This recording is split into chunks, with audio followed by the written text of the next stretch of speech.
The Board of Police Commission meeting is called to order at 3 o'clock. Today is August 1st, 2024. We're going to ask for the invocation by Chaplain Michael Cadalti. You may...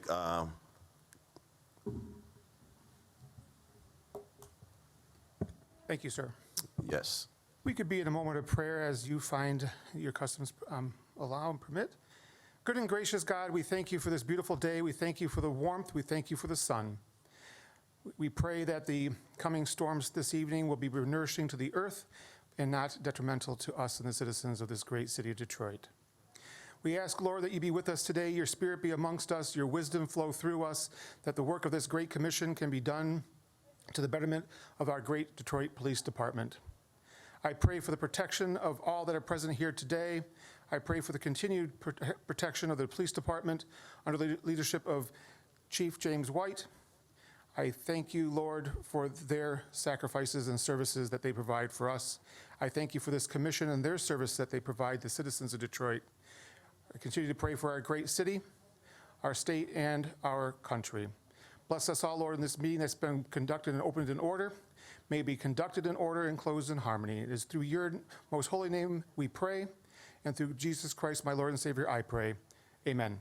Amen.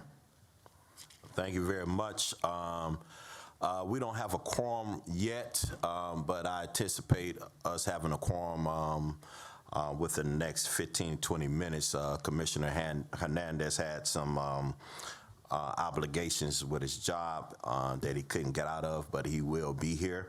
But I also want to take this time to recognize our new commissioner and say it's a pleasure to have you here to serve.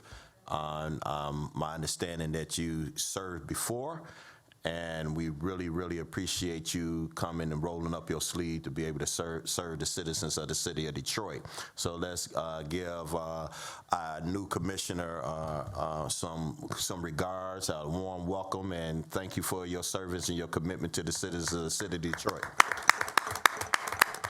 Thank you. Thank you. Absolutely. Would like to share any remarks? Just that it's an honor to be back on the Police Commission, and I'm looking forward to all the great things that the Commission does for the city of Detroit and the Police Department. Absolutely. Absolutely. Thank you so much. We now have a quorum, and so we will move forward with the people's agenda. Introduction of commissioners by individual commissioners. Chairperson Woods. Present. Vice Chairperson Smith. Present. Commissioner Bernard. Attorney Linda Bernard, District 2, present. Commissioner Bell, X for an excused absent. Commissioner Burton, X for an excused absent. Commissioner Moore. Present. Commissioner Presley. Here. Commissioner DeWash. Present. Yep. Thank you very much. Like to entertain a motion to approve the agenda for August 1st, 2024. Move by Commissioner Moore. Second. Second by Commissioner Smith. All in favor say aye. Have discussion? Aye. Yes. My discussion would be, again, noting that we have interviews scheduled and the pace of the meeting as it moves. I do want to provide the chair of our personnel committee an opportunity to make it for the interviews, and so I'm wondering whether or not the board would be open to amending the agenda to move the chief of police report before the Board of Police Commissioners officers report to provide fellow commissioners an opportunity to arrive. Absolutely. I would say that I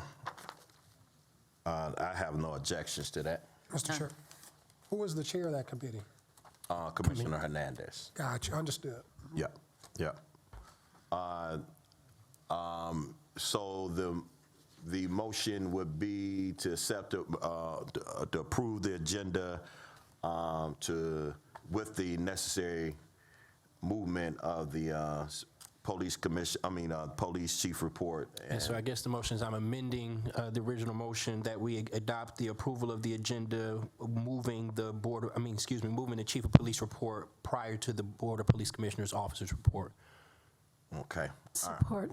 Okay, so the motion is made by Commissioner Presley to amend the agenda, and is supported by Commissioner DeWash.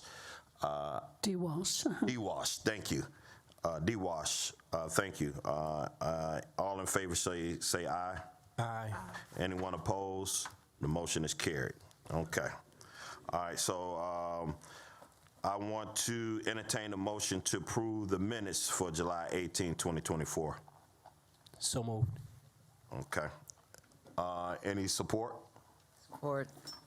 Motion made by Commissioner Presley and supported by Commissioner Bernard. All in favor say aye. Aye. Anyone opposed? The motion is carried. I entertain a motion to approve the minutes of July 25th, 2024. So moved. Move by Commissioner Bernard. Any support? Support. Supported by Commissioner Presley. All in favor say aye. Aye. Anyone opposed? The motion is carried. Introduction of BOPC staff. Yeah, good afternoon, Mr. Chair. Currently, we have with us Chief Investigator Warfield, Ms. Jonya Underwood, Ms. Teresa Blossom, Ms. Artishima Joshua, Ms. Jasmine Taylor, Supervising Investigator LaSonia Sloan, ASL Interpreter, Ms. Shakata and Dr. Stephanie Beatty. Court report is done. Handyside, Sergeant Alan Queen is doing the audio, and Media Services is doing the video. And sitting in for the chief is DC Tiffany Stewart, and our elected officials are Ms. Marie Overall, State Representative Tyrone Carter's office, Ms. Fredia Butler, President of 2nd Precinct Community Relations, Ms. LaDon Davis, Office of Councilmember Fred Duhall III, and former Commissioner William Davis. Okay, thank you so much. We go to the Chief of Police report. Hello, good afternoon, Honorable Board. I'm Deputy Chief Tiffany Stewart, and I'm sitting in for Chief White today, and I'm going to be giving the Detroit Police Department report out for you all. Thankfully, today, there are no critically injured officers due to any on-duty injuries. Moving on to crime data, we have a 16% reduction in homicides. Can you use your microphone? Thank you. Is better? Much better. Okay. Moving on to crime data and homicides, we have a 16% reduction. For the calendar year of 2024, we have 128 victims. That is 24 victims less than this time last year. For non-fatal shootings, we have a 20% reduction. We had 397 shootings so far. Non-fatal shootings, that is 96 less victims than this time last year. Robberies, we have 618 victims this year. We have 216 less victims than this time last year. That is actually a 26% reduction for robberies as a whole. Total Part 1 violent crime, we have a 10% reduction in all Part 1 violent crimes. And for carjacking, another huge win for us, 38% reduction for carjackings. This year, we have 63 carjackings for the calendar year, which is 37 less than this time last year. Moving on to our drag racing and block party enforcement, we continue to do that every week because we get the phone calls, we get the complaints from the community. So as a whole, for beginning from March 15th of this year until now, we've investigated over 900 people. We've had over 436 traffic stops, issued over 150 citations, impounded over 61 vehicles, investigated 497. We've recovered 58 weapons. We've had 71 felony arrests. Because of this enforcement, we've responded to at least 334 calls for service regarding these nuisance complaints. We've responded to block parties, 240 block parties complaints year to date. Spectator tickets, let's see, drag racing 6, and we've had special attentions at 105 locations that are routinely reported to dispatch for block party or either drag racing complaints from the citizens. So out here working as diligently as possible to alleviate any community concerns and complaints regarding those matters. Moving on to mental health related costs for service. Service costs this year for the last 7 days, mental not violent, we've had 66 service calls. Mental violent armed, we've had 22 for the last 7 days. Mental violent not armed, we've had 105. Suicide in progress, 34 calls, and suicide threats, 67, for a grand total of 294 service calls within the last 7 days. Year to date, we've had over 8,935 grand total calls. Mental nonviolent, 2,060 year to date. Mental violent armed, 870. Mental violent non-armed, 3,312. Suicide in progress, 941. And just the threat of suicide, we've had 1,755 calls. We've even had a number of overdose-related calls serviced year to date. Over 3,100 calls of one down for drug overdose, and then one down actual overdose, 258 calls serviced for a total of 3,406 calls for service this year for overdose-related calls. Moving on to some significant events. For the past week, we had one fatal shooting in the 5th Precinct. On Sunday, July 21st, this year at 3:20 p.m., officers were dispatched to the 10400 block of Caju to investigate a shooting. When they arrived, they discovered a 27-year-old male suffering from multiple gunshot wounds to his body. Medic transferred him to a local hospital, and he did succumb to his injuries.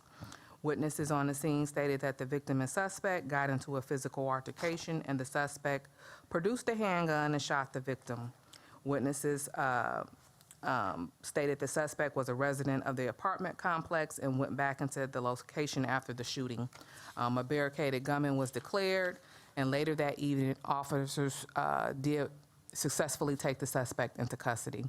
The homicide detective submitted a warrant to the Wayne County Prosecutor's Office, and the suspect was charged with second-degree murder and felony firearm. We had another fatal shooting robbery in the 7th Precinct on Tuesday, July 23rd.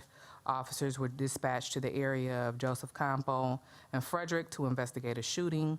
Upon arriving at the location, they observed a 37-year-old male suffering from multiple gunshot wounds.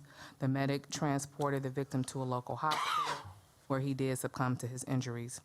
Witnesses stated they noticed 4 to 5 black males in a black vehicle in front of the location. A few minutes later, they heard approximately 6 shots and observed one of the males pointing a gun at the victim lying face down in the street.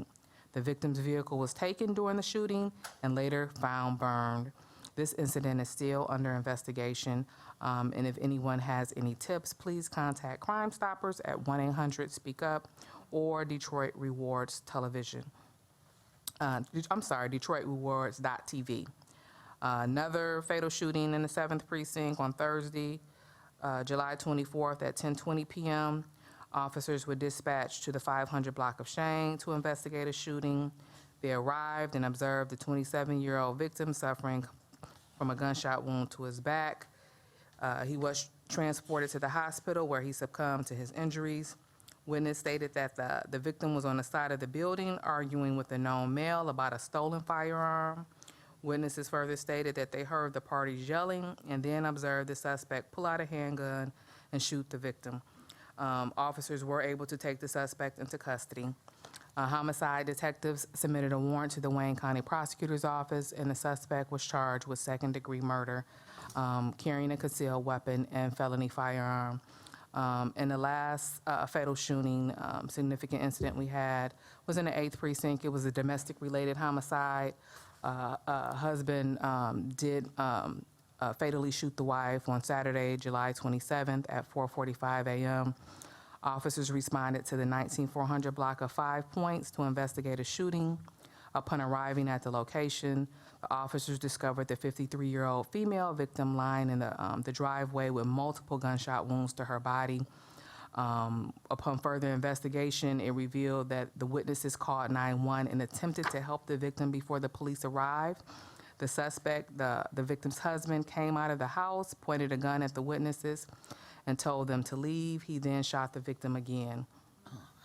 The first time the victim was shot, she was inside the location, and when she attempted to flee, the suspect shot her several times, and that's when the witnesses discovered her outside of the home. He was taken into custody. He stayed on the scene. He was taken into custody. On the incident, a warrant request was submitted to the Wayne County Prosecutor's Office, and the suspect was charged with first-degree murder and felony firearm.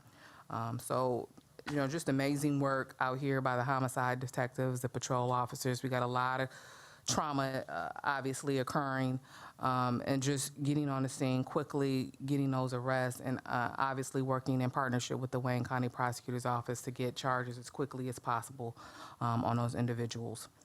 Moving on to some positives. Many of you may have been at the citywide charter mandated community meeting Monday for the mayor's office at KMAC. Some members of senior management team were in attendance as well.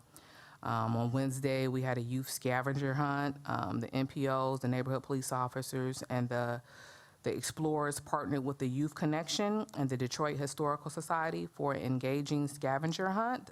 The event began at the Detroit Historical Museum, and I'm hearing everyone had a great time, and it was well attended, and the youth had fun. So tomorrow, we did extend an invitation to you all. Hopefully you will come. We have the 8th Precinct Annex ribbon cutting this tomorrow at 3:00 p.m. Friday, Chief White, Demir Duggan, and the city and community representatives will gather to celebrate the opening of the 8th Precinct Annex. We finally got it opened and completely rehabilitated, renovated. So community members are welcome to attend, and a tour of the annex, which will house the 8th Precinct neighborhood police officers, will be open for the community to reserve as well. And lastly, tomorrow, busy day for the chief. 2nd Precinct Bike Patrol. At 5 p.m., the chief will participate in the 2nd Precinct Bike Patrol operations ride. While on Bike Patrol, officers will engage with Project Greenlight partners and community members. Officers will provide presence in the neighborhood, enforce parking and abandoned vehicle concerns. So that is the conclusion of my report out. If there are any questions from the board. Let the record reflect that Commissioner Banks is present. Yes, sir. Commissioner Moore. Thank you, Mr. Chairman. Good afternoon, Chief. Good afternoon. Are you familiar with the Metro Times two-part story that they've been writing over the past, 2 or 3 weeks? No, Okay. unfortunately. What is it about? I would ask that you and the department leadership take a look at it. It's talking about homicide investigations, the way they're being investigated. And one particular investigator from back, I guess, in 2010, of how the interviews were being conducted, where some people may have been wrongly convicted. I think it's worth reading. But my question is, what would it take to reopen a case or cases involving a detective that may have done things that may or may not, I don't know, that may have done things that weren't wrong? So the Wayne County Prosecutor's Office, thank you for that. I am familiar with that story. I haven't followed it completely, but I think I did read a portion of part 1, so I do know what you're speaking about. But in regard to your question, the Wayne County Prosecutor's Office has a conviction integrity unit, and that is actually spearheaded through their unit. Prisoners, if they have appeals or concerns with their case, they can advocate to this unit who works in concert with the Wayne County Prosecutor's Office, and they will pull the case, investigate it, and make a determination from that point. So Detroit police wouldn't take it upon themselves to initiate opening up an investigation? So typically no, because they wouldn't reach out to us. They would reach out to the prosecutor's office and the conviction integrity unit. And you But we mean- provide them all information needed. Oh, you mean they? You mean the person who's been offended? Yes. Got you. So my second question deals with the Reno Rossini shooting. I saw the video that was released. I guess it's going to be made public at 4 p.m. today. I thought it was a good video, transparent. My initial concern with that shooting was it appeared that department leadership was blaming the citizens, saying that nobody called 911. But then I believe it was Assistant Chief Fitzgerald said, hey, we were short manpower, which I respected, which that's why you haven't heard me say anything about it, because once a person admits, that they're wrong and they fall on the sword, what else is there to argue about? So I thought that the video was very transparent. It did say that the first call came in at 1:30, but I don't want to say too much because it's not made public to the public, and we'll let it roll from there. Thank you, Mr. Chairman. Absolutely. Anyone else? Commissioner Pressley? Thank you. Through the chair, two questions. One, to you, the data you suggested around the block parties, I think you said you all have received 240 calls or something like that. Is it possible that those calls are for similar areas, or are these distinct block parties that number of upwards of 200 calls are being made? So some will be similar and some will be distinct, separate and distinct. We have actually taken to task to tracking and monitoring in our CompStat and our biweekly CompStat review. And from our review, there are a number of locations with multiple block party week after week after week complaints that the neighbors are calling in. So we're trying to engage and get in front of that, having opportunity to speak to the residents of the location and just kind of let them know that the neighbors are calling. We've received multiple complaints. Just trying to be as hospitable as possible, but while also letting them know that the community is very upset and they're the ones calling, making the complaints. And a follow-up to that, understanding that, people power can sometimes be an issue, and, excuse my ignorance around the technology, but I know like downtown, there's these almost like crane-looking like instruments where it gives the perception of police presence in these areas where there seems to be, multiple kind of calls or reoccurring block parties. Is the deployment of those technological instruments possible to deter these practices from happening?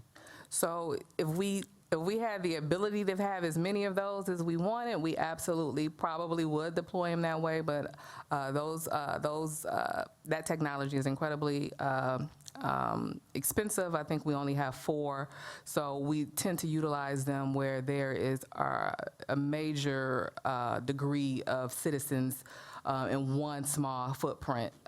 So that's why oftentimes you'll see them downtown, because you have thousands of people downtown at one point, and you don't tend to have that in the neighborhood. The neighborhood, you may have, 100 or a couple hundred, and you have just thousands downtown.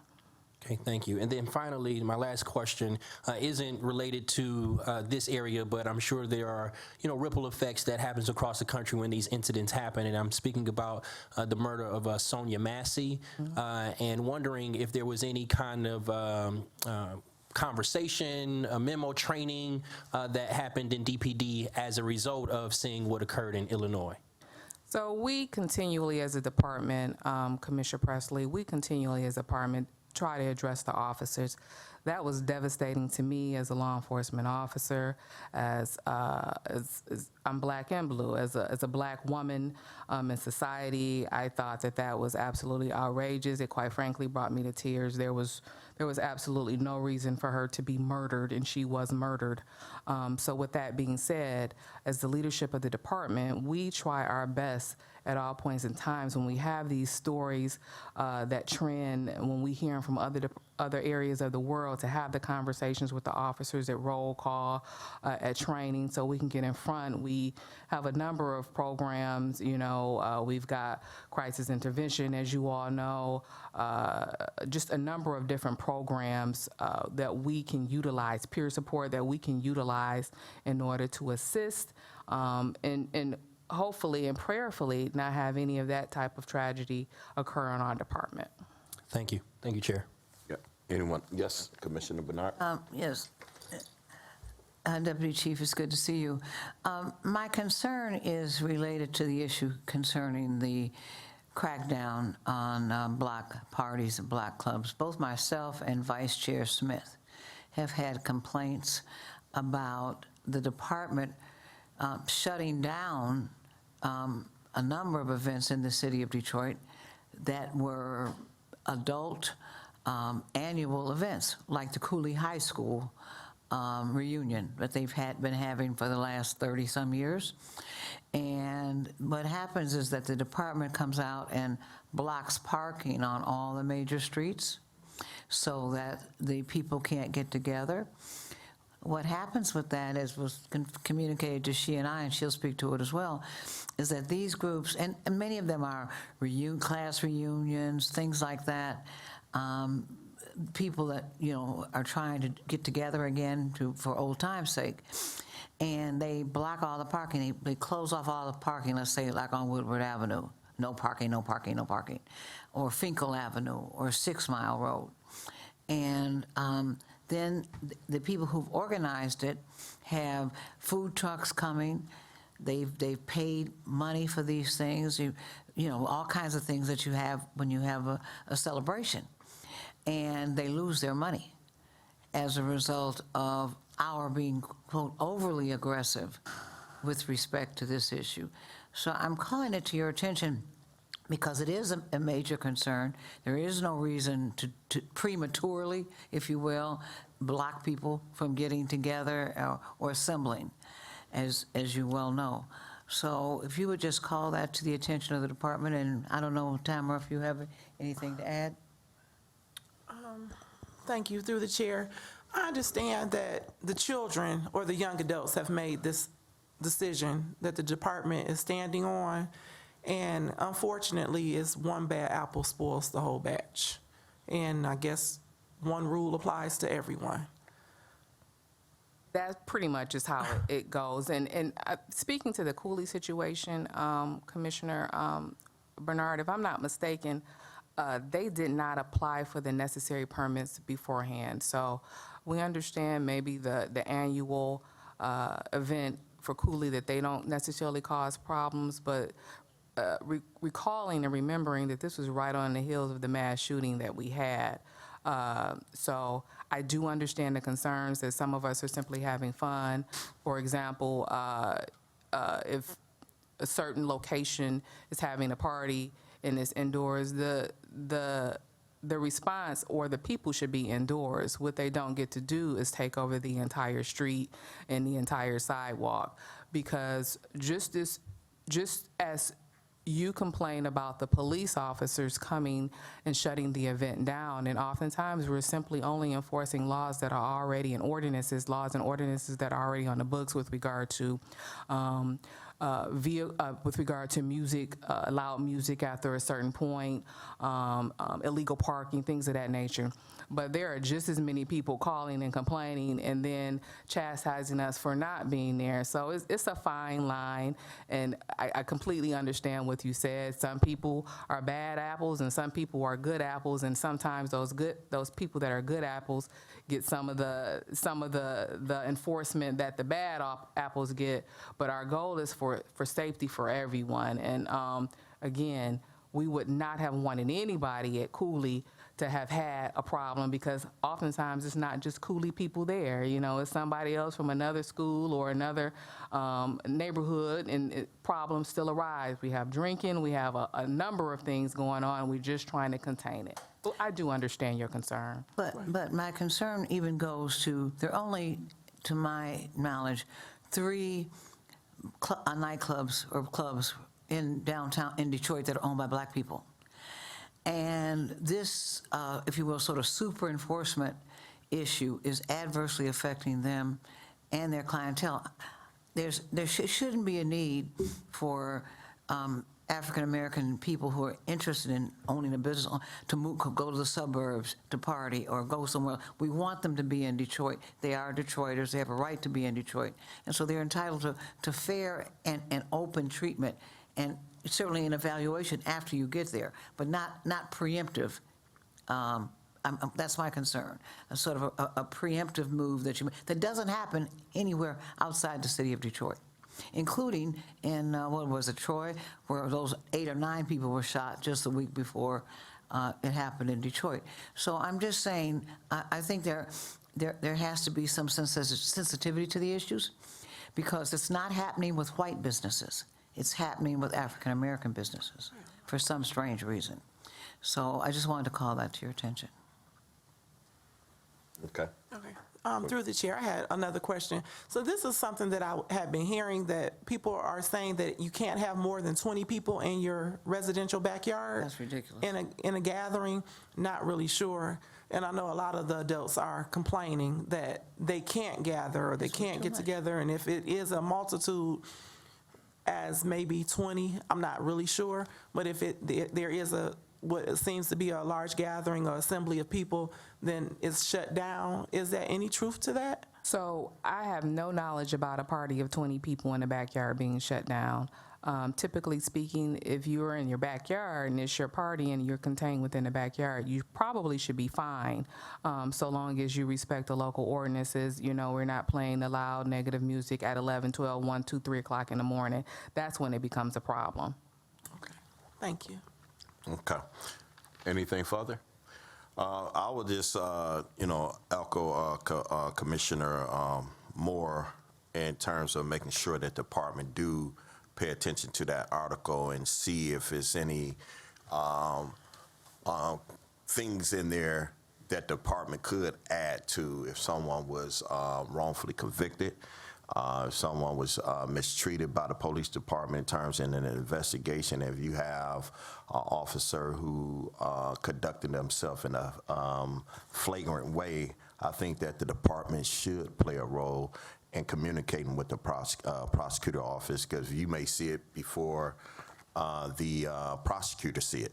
You know, so I think it's very important that we do pay attention to that, you know, because many of the wrongful convictions, they come from the department, and if the department can play a role to help repair it, then by all means, you know, that's what we should be doing. What are your thoughts?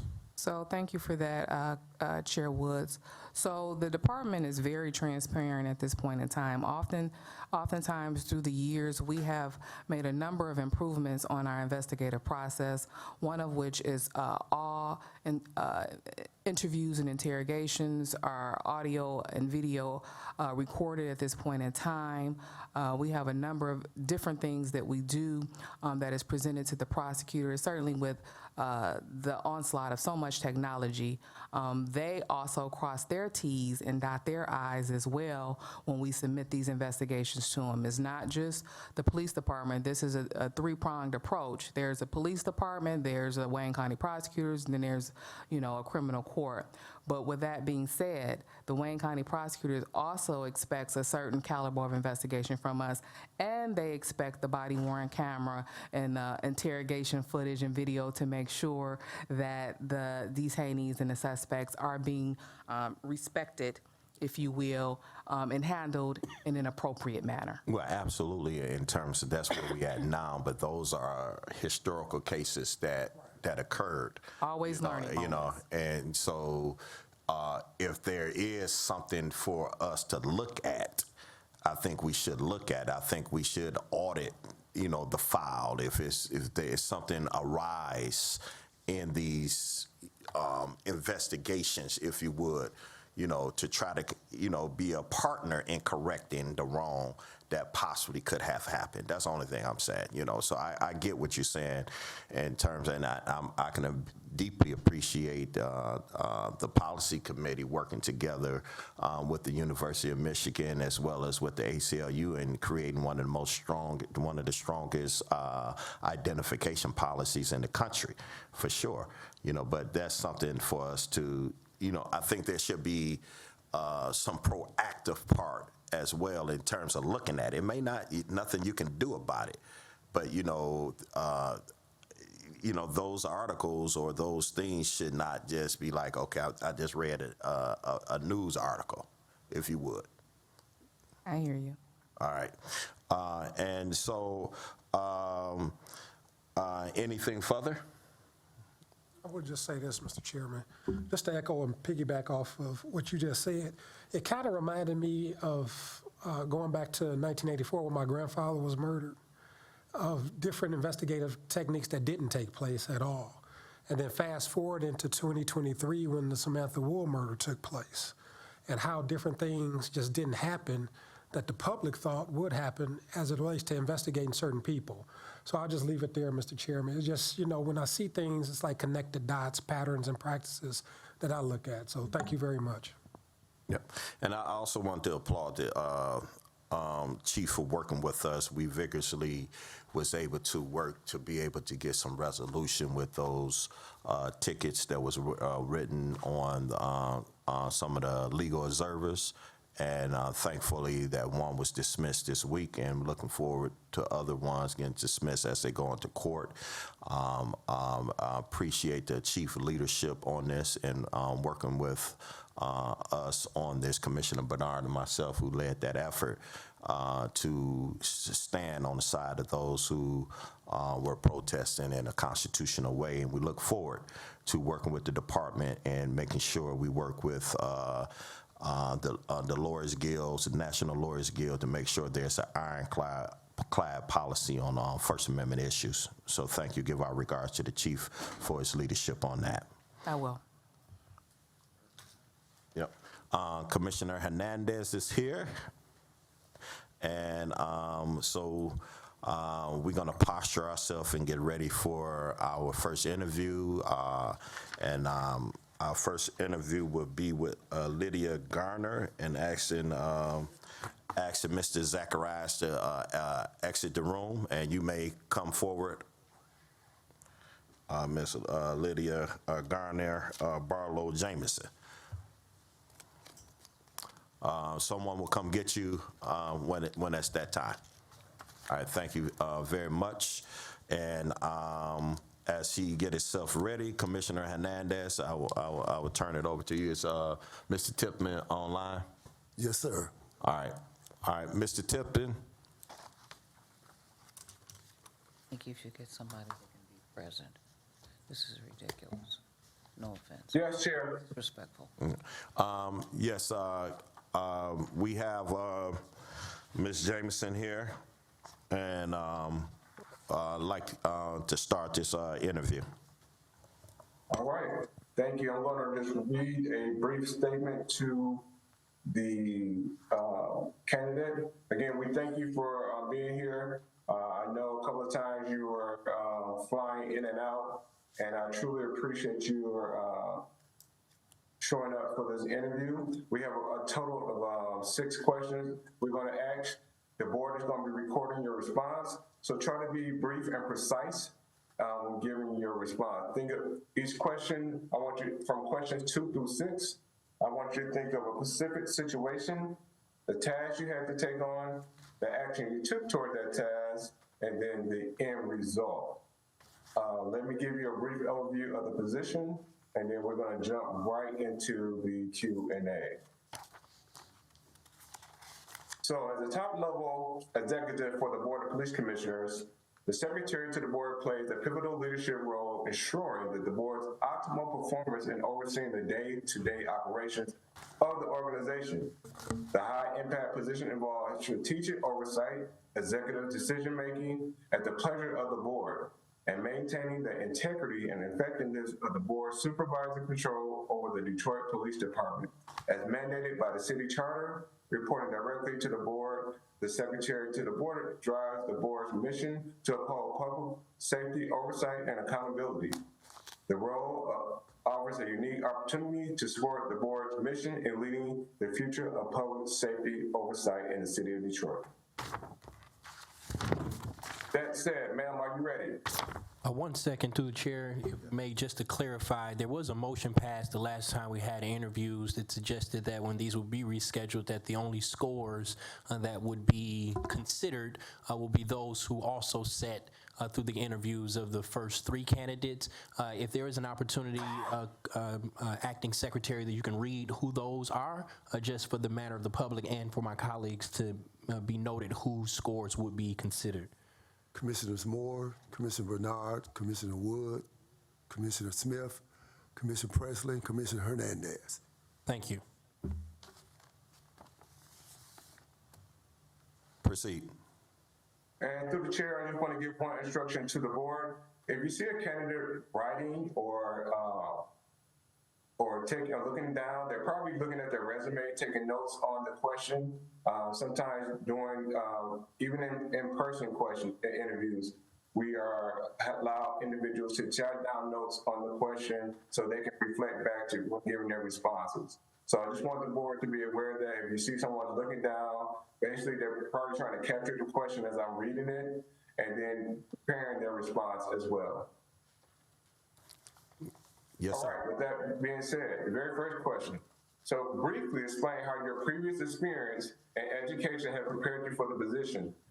In your discussion, tell us about any experience you have in civilian oversight, law enforcement, the legal field, and administration, or working with a board. Good afternoon. Good afternoon. I want to first say thank you to the Board of Commissioners individually and collectively, to the staff, as well as to the entire police department and its staff, and all stakeholders with the City of Detroit who choose to enhance the future of public safety in the City of Detroit. And I thank the HR rep for saying looking down, because I can go a little long-winded. So I've done my best to do my research study, and you may find me looking at this notebook probably more than you would imagine. But as far as, if I may give just a very short introduction of myself, my application, resume, and cover letter does give a summary of my qualifications, my education, which started with a bachelor's with a major in sociology, a minor in biology, went on to graduate school with a master's degree in human resource management with many courses in criminal justice, and then on to a Juris Doctorate that I received. Excuse me. Also, my resume will reflect a number of progressively responsible roles that also include a number of executive level positions. I am a strategic servant leader, that's my leadership style, and a team player, because it is my thinking that to be somewhat of a successful leader, you must be a team leader. I focus on the growth and well-being of the people and community to which the organization supports and assists. My work ethic is one to work until the job is done and to do it with integrity and urgency. My passion and perseverance has led to accomplishments that effectively have impacted the bottom line of organizations, the key performance initiatives, as well as the financial bottom line, which in turn impacts the morale and productivity of staff and all stakeholders. As a lifelong learner, I strive to be on the cutting edge of best practices for myself and the entire team and the entire organization. Though confidentiality and responsive feedback, consistent, open, continuous feedback, and responsive feedback is paramount in much of this work, the communication must be sensitive and confidential when it matters. This role, as with prior roles that I perform, will require me to continually think analytically, make decisions as a trusted advisor and thought leader, and be effective in oral and written communications. As far as specifically positions that I have held, I was, in my prior time of employment, was the board secretary of the Detroit Board of Education. Unlike this title, secretary to the Board of Education, it actually, by the bylaws and state mandate at the time, the Detroit Public Schools was the first-class school district in the state of Michigan, and I actually had legal responsibilities in the event of the president of the board, the superintendent. I would have been the next in line. Much of my oversight was over procurement, clearly the day-to-day management and administration, board budget implementation, et cetera, for the 11-member elected board, 7 of which were districts at that time, and 4 members at large. Another entity more recently was with the City of Atlanta, where initially I went as manager in the Department of Human Resources, more specifically, the Office of Labor and Employee Relations, and within less than 90 days, I was asked to lead the department, which had citywide responsibility, including the airport, all of the departments, and definitely included public safety, which was corrections, police, and fire. It included many, many sensitive, high-level executive investigations, audits, as well as my office was responsible for monitoring and managing the ethics hotline, which of course, as you could probably well understand, a lot of community interfacing throughout the city of Atlanta. Hopefully, pretty long, but hopefully I answered that question. Thank you so very much for that response. Question number 2. Discuss options you would consider in handling someone who repeatedly refuses to comply with reasonable directives or is openly disrespectful. In your answer, describe your overall management leadership style and tell us how many employees you have supervised. So it's a 2-part question. Would you repeat the first part again, please? Sure. It says, tell us, discuss your options and how you would consider in handling someone who was repeatedly refuses to comply with reasonable directives or is openly disrespectful. As the secretary of the board, clearly in public meetings, as the Open Meetings Act dictates for your August body, as well as the Detroit Board of Education and City Council of the City of Atlanta, things come, challenges happen. And when they're directed to me, and definitely in the City of Atlanta, internationally, visitors with 17 embassies there, there have been challenges with international stakeholders as well as domestic. For me, it is to stay focused. Just stay focused. You have to identify the issue. Listen, actively listen, not just hear the words, but actively listen to pierce through the noise. Know the procedure, the policy, and the protocol, and not just me, but those of my team and others. So there's continuous education for all stakeholders, even community, vigorously. Do my best to know and understand any underlying reasons why and why not. And definitely, because we know these challenges will come about, to be consistent and continuously do our best to do prevention. There are many things that happen at public meetings, public areas or whatever that could be prevented if we just sit and talk and dialogue more often. Clearly for me, being old school, born and raised in Montgomery, Alabama, that's just like second nature to me. We have to get back to relationship building. I think at the end of the day, that's what it's all about. And I think I'm forgetting, but in light of all of this, there has to be an understanding, and there has to be not to guarantee any outcome. We have to sort it out, assess it, go by the books, but at the same time being sensitive to conciliation. And how many Thank people you for that. supervise? Thank you for that. I'm sorry. As far as supervision, I've had as many as 6 to 7 because of lean budgets, since most of my professional life has been in government service. However, I'm big on cross-training. Had a situation in the city of Atlanta where there was a very serious, situation. Had 2 departments that pretty much stormed the mayor's office on one afternoon.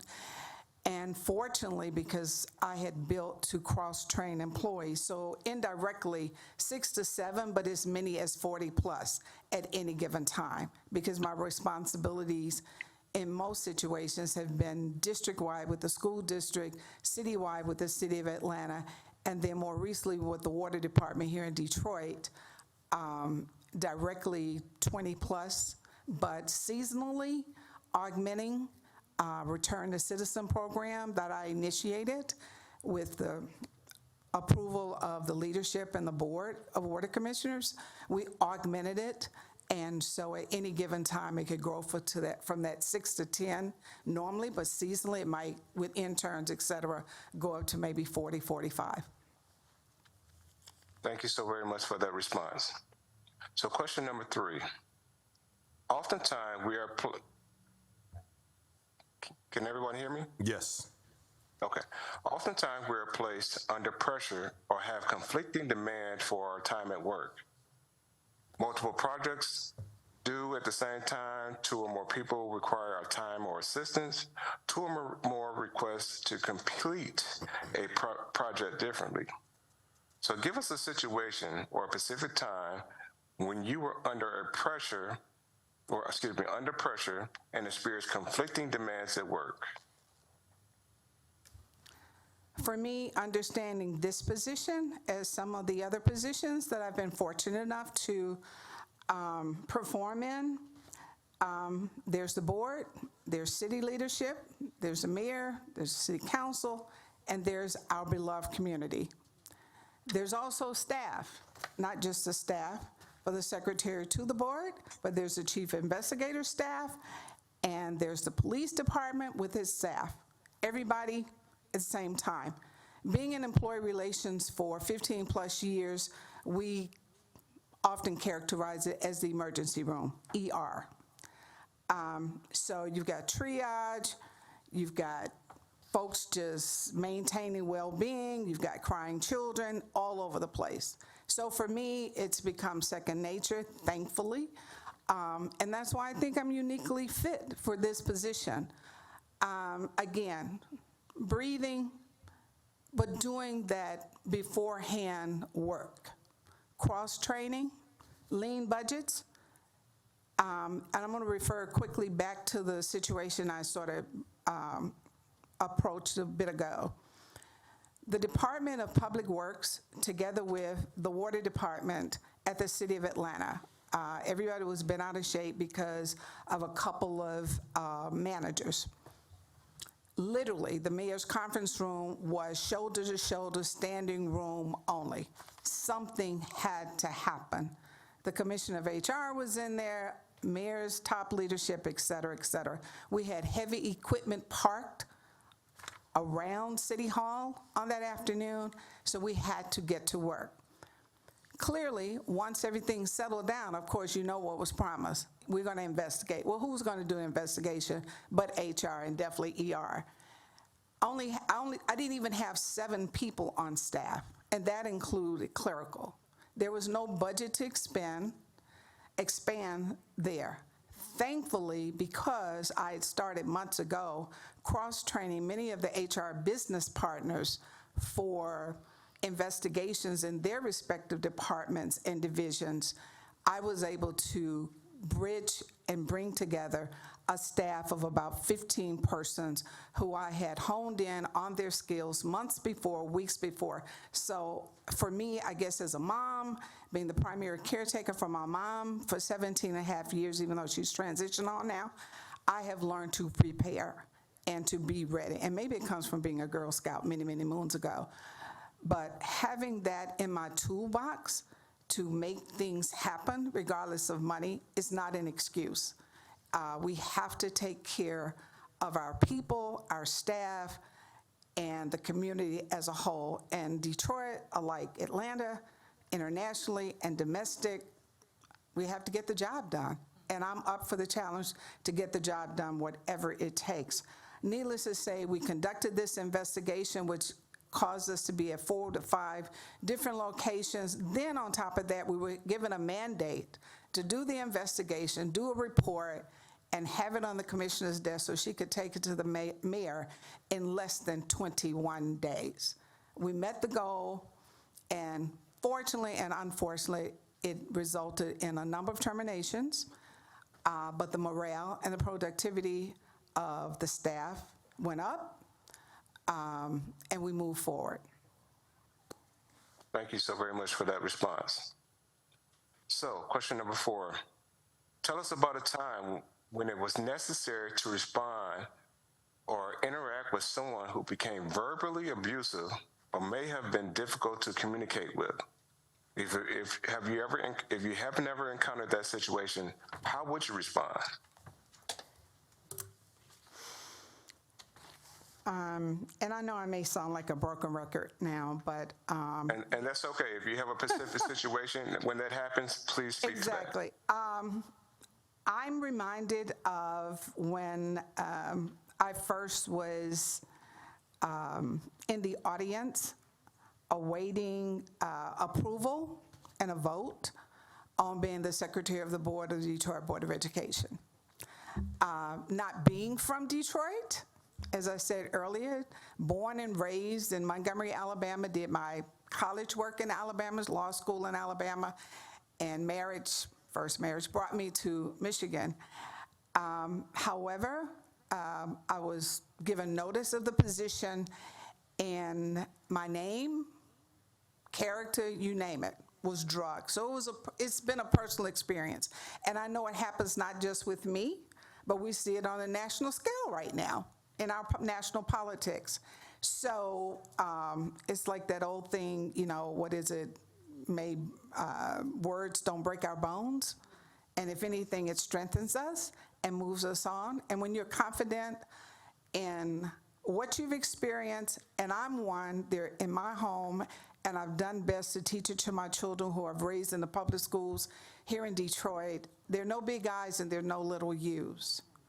I consider myself a lifelong learner, and with that patience, being confident in what I know, and I am not too big or too smart, and I don't think anybody who knows me, and what you see here, you'll see in church and you'll see at home. I'm not too big or so smart that I don't know everything. I will ask the questions. But that verbal abuse brought me to more of where I am today, because the one board member who then had 2 or 3 with her did not know me at all. And the craziest part about it is my mom on one occasion was sitting in the audience. And so, sometimes when you got your mama, it makes all the difference. So having a very solid foundation, a group of friends, even some of who encouraged me to even apply for this position, it's okay. You can meet the challenge.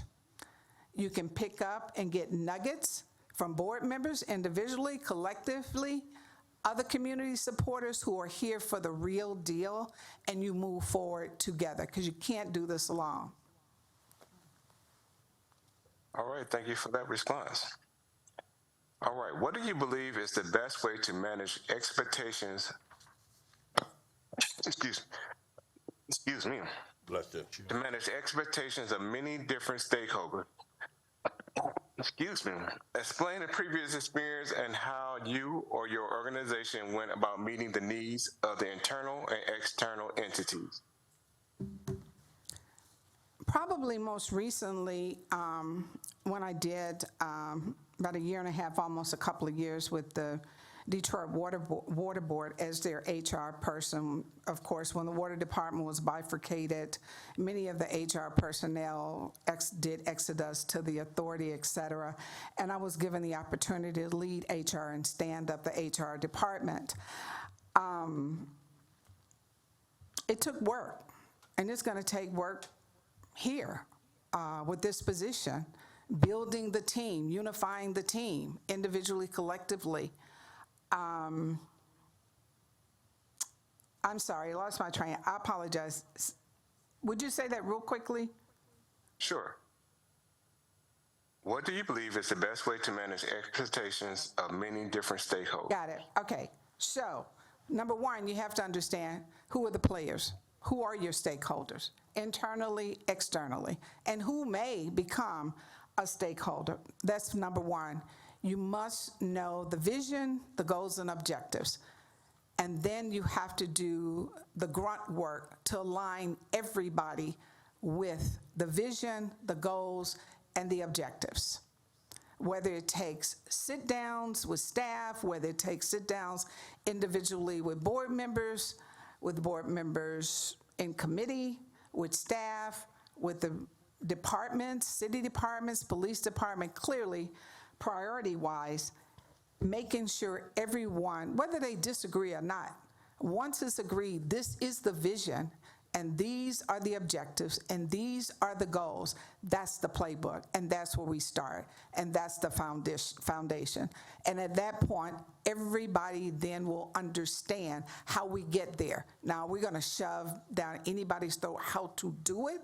At a point, yes, we have to come to an agreement how we will execute, but it's only until we go as fast as we have to, but we gotta go as slow as it takes to make sure everybody's walking in tandem.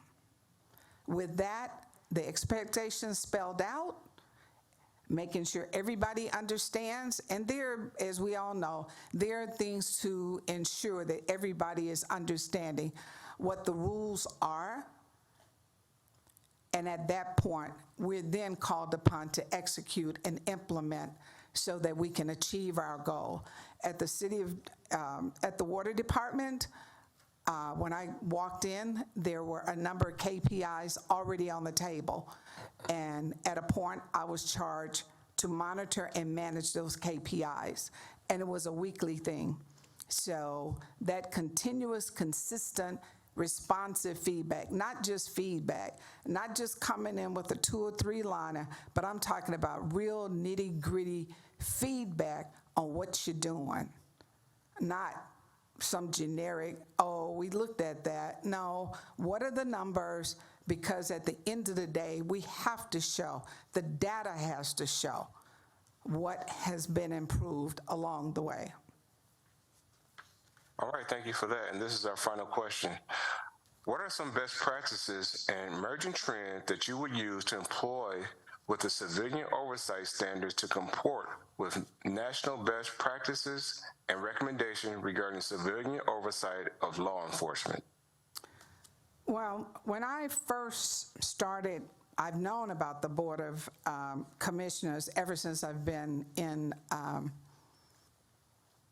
Detroit, which dates back to the end of 1981 when I transferred here from Montgomery, Alabama with the federal courts. And so I know, definitely having been with the Detroit Public Schools, with Great City Schools, together with other associations, National School Board Associations, I then knew that the Board of Commissioners also is connected to an association. So I'm not gonna invent the wheel when it's already there and it's pretty much prescribed. And so for me, the best practices as set forth by that association is that we have to have clear authority and independence so that we don't conflict with internal affairs. Comprehensive training, which I've spoken to earlier, transparent and public meetings, holding everybody accountable. We have to engage with the community and not just having on service, oh, we're gonna have this meeting because we're mandated. But no, having the regularly scheduled grit, sit down, let's meet, understand what's going on. We have to address the systemic issues. Things just don't pop up by happen chance. Something's been mulling over for quite some time underground. We then have to utilize our external resources, even, as I was saying, building outside of the normal team. We put together teams, be they internally within the police department or even in the chief investigator's office or the secretary to the board office. It may be other city offices that we can draw on resources and trainings, et cetera, which I did with the water department. And then we have to effectively monitor and manage so that at the end of the day, police accountability, and I would expand that to say this police team accountability is then improved and enhanced for the public safety of everyone connected with the city of Detroit. Thank you so very much for those responses. Those are all the questions we have for you today. Hold on. Have Would you have time for 2 questions or a closing statement? Mr. Tipton, we have some questions that Mr. Hernandez is going to ask of her, questions that we asked all the other candidates. So, Right ahead. Commissioner Hernandez. My apologies. Not a problem. Yep. Thank you so much, Mr. Chairman. Ma'am, we have a series of 4 questions that some may overlap with the answers that you've given, but again, for consistency's sake, we asked these questions to other candidates, so we're going to follow suit. The very first question is, why are you interested in this position? I am interested in this position because I'm excited about what value I can bring to the team, together with how much I can learn selfishly, how much I can learn. And I'm vested in the community. I've been a homeowner, taxpayer, dating back. I've lived in different areas of the city, Southwest Detroit. My church was in Ecorse. Then I began worshiping the last time and have a residence on the east side, church on Moross. I've also lived in East Palmer Park.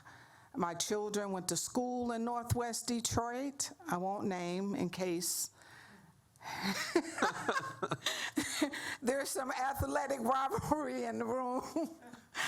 But I think I know Detroit kind of sort of good, even with Detroit Public Schools, even with the security guards there, and even we went through the transition with MCO. So I think I have a little body of knowledge and experience that I think I'm uniquely fit, and I want to be of service. Okay, thank you for that. The second question would be, have you ever attended a board meeting? Yes. Simple enough. Third, have you read the city charter, and why does the board exist? Yes, and my cheat book has the charter right here and the bylaws. Yes. All right, and the very last, it's a pairing question. What can you tell us about police oversight, and what does that mean to you? Oversight is not just, I think oftentimes we look just at the department, even though that's primary, but the department's not going to be any better than the citizenry, which includes me, which includes the august body, which includes staff, which includes visitors to this city, international and domestic visitors. So we have to do this together. So it's holding all of the oversight. Yeah, we'll manage and monitor the budget. We'll make sure the notices happen. Even one of the items we were talking about a little earlier about the parties, the block parties. We've got to educate our constituents. A lot of times folks behave out of what they've been handed off. You know, that generational knowledge that was crooked and not real in the beginning. So we have to get the real education out there. And word of mouth works good, and that which we can't, but together. And I do tend to think out of the box. And I know it's oxymoron. Yes, I'm a fatal optimist. I just, is always hope. As long as I'm breathing, there's some hope, a little semblance of we can get this done, and probably get it done like it's a little of how it's been done all the time, and a little bit more of how it can be done now. Great, thank you. That'll conclude the questions that we have, and I believe Mr. Tipton might offer the opportunity for you to ask 1 to 2 questions to the board. Yes. Thank you, Commissioner Hernandez. And again, ma'am, thank you for meeting with us this afternoon. Again, we will allow you to either provide us with 2 questions to the board or a closing statement. I'm hopeful that I'm the lucky candidate, the successful candidate. I'm excited. I want to do this.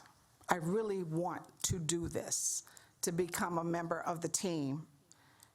And my objective is to simply provide strategic servant leadership and added value to this organization as an experienced executive level administrator and manager of operations and government service, while collaborating and cooperating with all stakeholders and striving to ensure optimal performance in the service delivery of best practices and in compliance with all applicable mandates. That's why I'm here. That's why I came back. And I appreciate your time. Thank you very kindly. Thank you very much. Mr. Brown, can you, Get that. Yeah.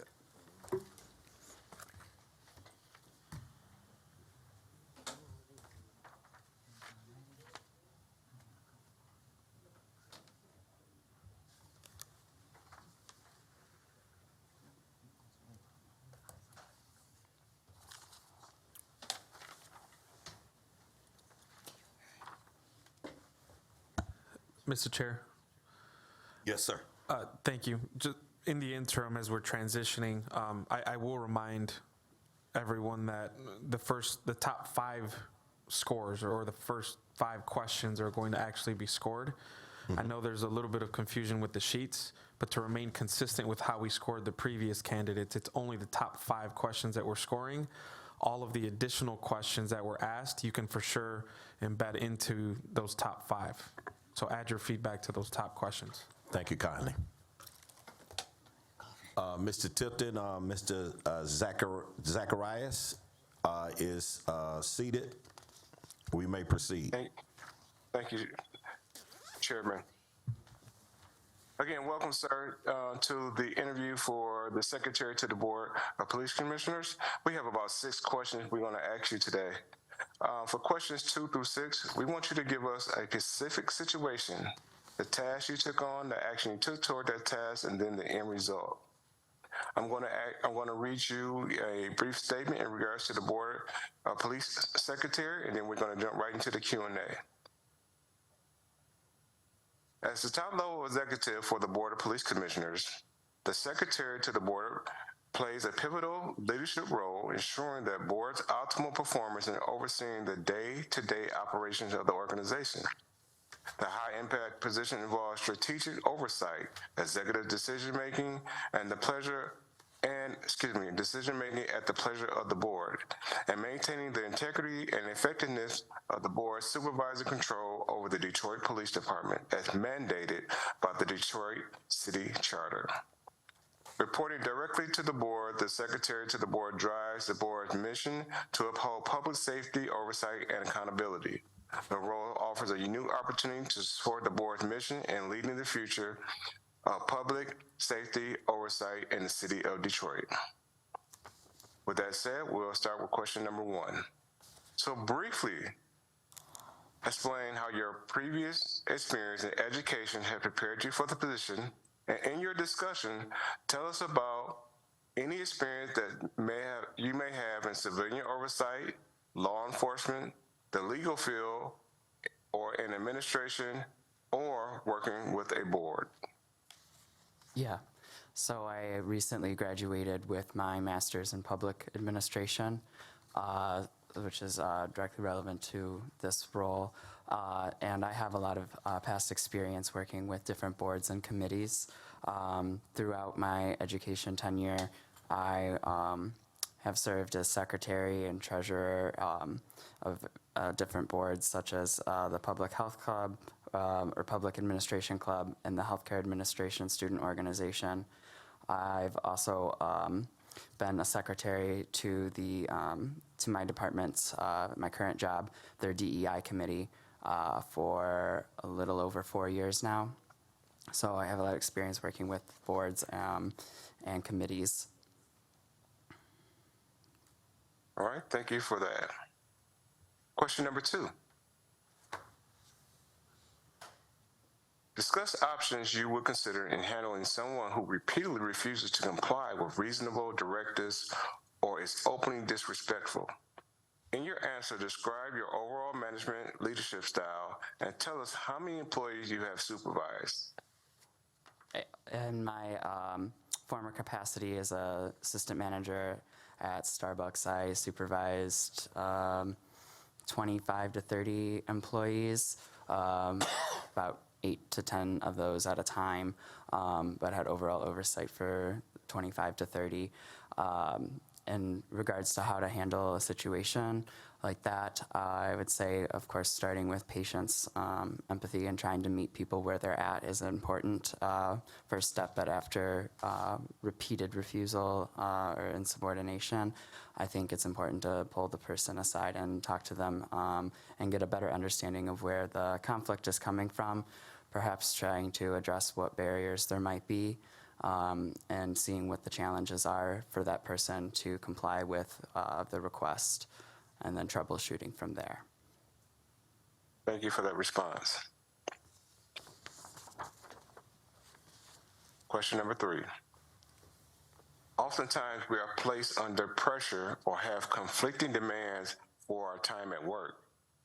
Multiple projects due at the same time, 2 or more people require our time or assistance, 2 or more requested to complete a project differently. So please describe a time when you were under pressure and experienced a conflicting demands at work.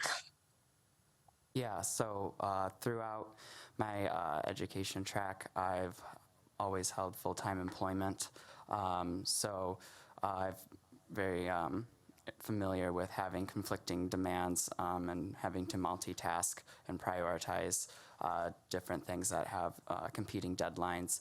So the way I like to approach things is breaking tasks or larger assignments down into smaller tasks and then prioritizing them based on deadlines and sequence of tasks. Like if this needs to be done before this can happen, then obviously following the order of precedence in that task. And then kind of just arranging your day to be able to work on alternating work on the different competing tasks or priorities so that you're not accidentally spending your entire day working on just one thing, kind of whittling away at whatever both or simultaneous tasks need to be completed. All right, thank you so very much for that response. Tell us about a time when it was necessary to respond to or interact with someone who became verbally abusive or may have been difficult to communicate with. And if you have never encountered this situation before, how would you respond?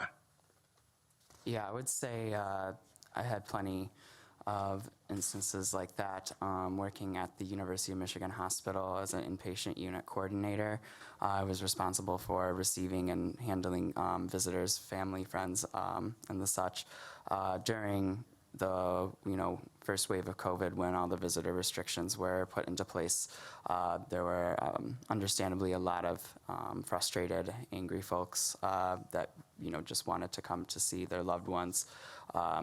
So again, I think the empathy and listening and trying to understand their perspective was essential to being able to handle those situations where visitors or family may be kind of verging on irate. So just trying to have a perspective of what the other person is going through, so that you can address the situation in a way that is instills a positive response from the other person. Thank you for that response.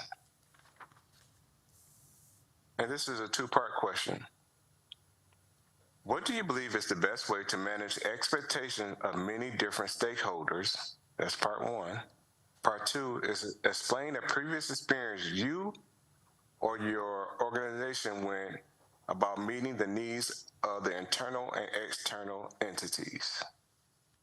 Yeah, I'll start with the latter, if that's okay. I did my internship last summer with the city of Saline. One of the projects that I was working on was to outsource our police dispatch services. We were the last remaining municipality in Washtenaw County to have internal police dispatch. Everything else was handled at the county dispatch center. So we had to, the police department was obviously involved, and then the Washtenaw County Sheriff's Office was also involved, so we had to manage the expectations of not just the different police departments, but also the city manager and other city executives, as well as the public. And in terms of how to best manage different stakeholders, I think it's a matter of a balancing act in how you approach the situation, and trying not to show favorability to one group over the other, but trying to juggle the resources that you have so that expectations can be met across the board instead of just in one particular area. Thank you for that response. And this is our final question.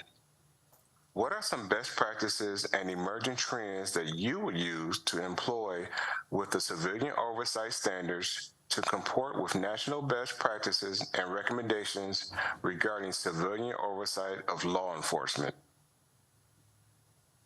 Yeah, I would say one of the things that I've come across in preparing for this interview is maybe a backlog of some complaints, and addressing that, tying into that potentially some technology, outdated or antiquated technology. And I think that investigating new means of streamlining and improving efficiency would greatly benefit the Board of Police Commissioners in resolving these complaints. So looking at other potential platforms or software that could be used to better track and follow through with the complaints. All right, thank you so very much. Those are all the questions I have. Commissioners, now I have some questions. Commissioner Hernandez, go right ahead, sir. Thank you, through the chair, and thank you, sir, for being here and for interviewing. We have a series of about 4 questions that were submitted previously and asked of other candidates. So to remain consistent, we're also going to ask you the very same questions. The first question is, why are you interested in this position? Yeah, so I've closely followed Detroit news and political issues for numerous years, and have seen things that have kind of shocked and also disturbed me in terms of how citizens are being treated, especially given that law enforcement is paid for by their tax dollars. And I've always had a keen interest in social justice issues, and I have a background in that as well. And as someone who enjoys complex challenges and problem solving and operates well under pressure, I think that this position would be exciting for me. And I believe that I could improve the efficiency, equitability, and day-to-day operations of the board, given my past experience in serving on different boards and committees and my strong organizational skills. Thank you. The next question would be, have you ever attended a board meeting? Of the police commissioners? Yeah. Yes, I was here last week when my interview was originally supposed to take place, so I attended then. What about prior to that? Prior to that, no, but I have reviewed different the video recordings that joined online. Okay. This is a 2-part question. Have you read the city charter, and why does the board exist? Yes, I have read the city charter, particularly section 7801 to 818 that deals with BOPC, as well as other instances in the city charter that deal with it, and read the bylaws as well. But to answer the second part, the BOPC exists to primarily serve as an oversight and supervisory agency independent of the police department, but over the police department, to investigate civilian complaints. Okay, and the last 2-part question is, what can you tell us about police oversight, and what does that mean to you? I think police oversight is critical. I think it's a crucial part and even a cornerstone in democracy, because it ensures that the public's complaints and their interests are being listened to, and that it's supposed to provide hope to the citizens as well, trust and transparency, accountability, those sorts of things.